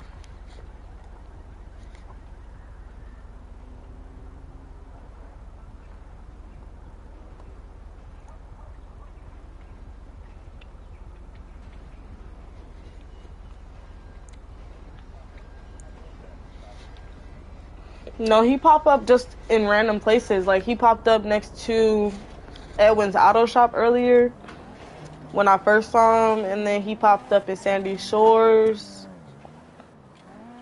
and he popped up in forgot the other place, but he's been popping up randomly.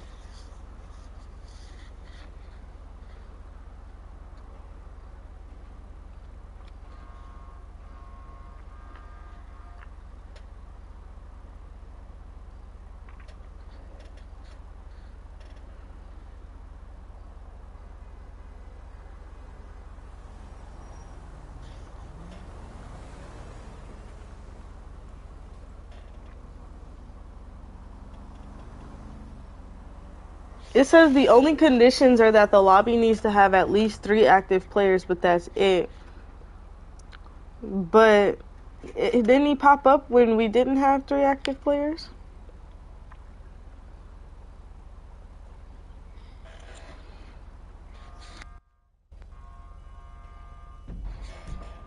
It gave me some spots to where to look for him. Let me see.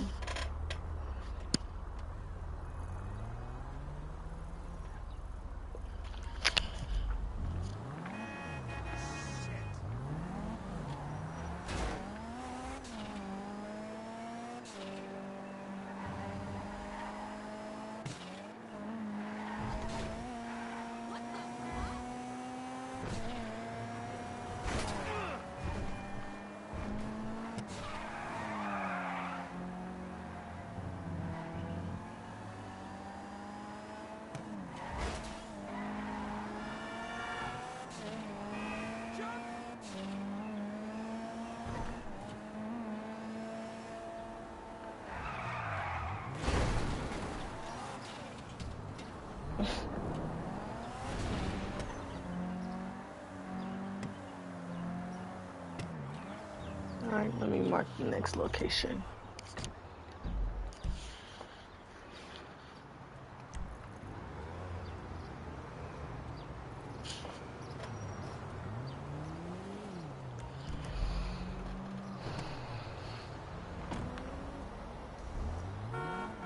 I'm gonna give it until 5:15. If we ain't found them by 5:15, then we're just gonna have to find them another day.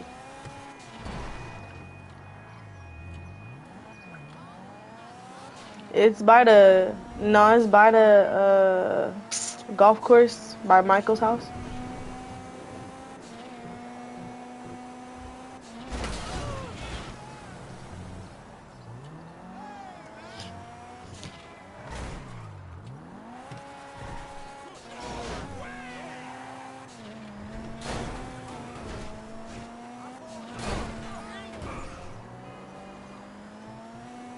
I'm gonna go up into the mountains to try to find him. Because that's where I saw him last time, I think. When I was going into the mountains.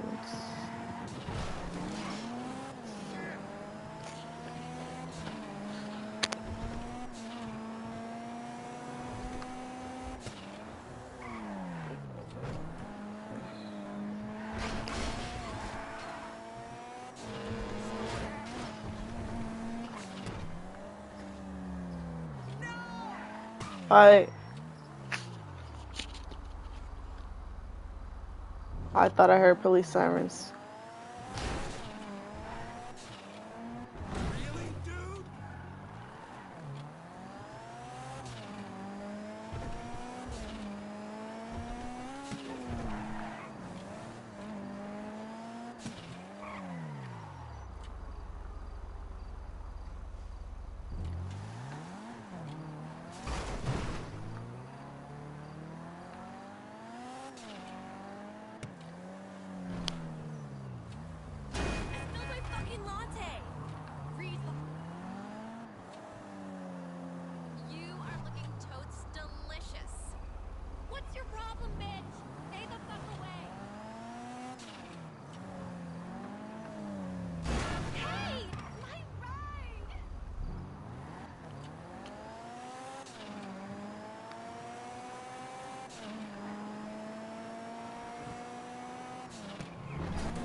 I'm gonna finish driving down this road, and then I'm gonna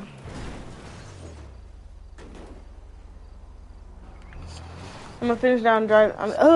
Can't even speak. I'm gonna finish driving down this road, and then I'm gonna just get off after that, because I guess it's not meant to be for me to find it today. But I think if we unlock him, then it's free, because the Google said that when you find him, he's gonna have to owe you, and he could pay it off by doing the Diamond Casino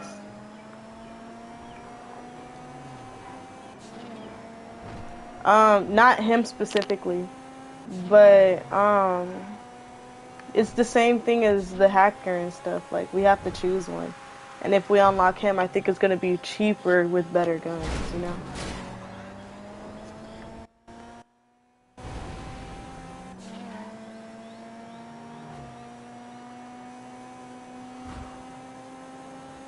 Alright, here's by the prison. Cause this road had like 3 locations.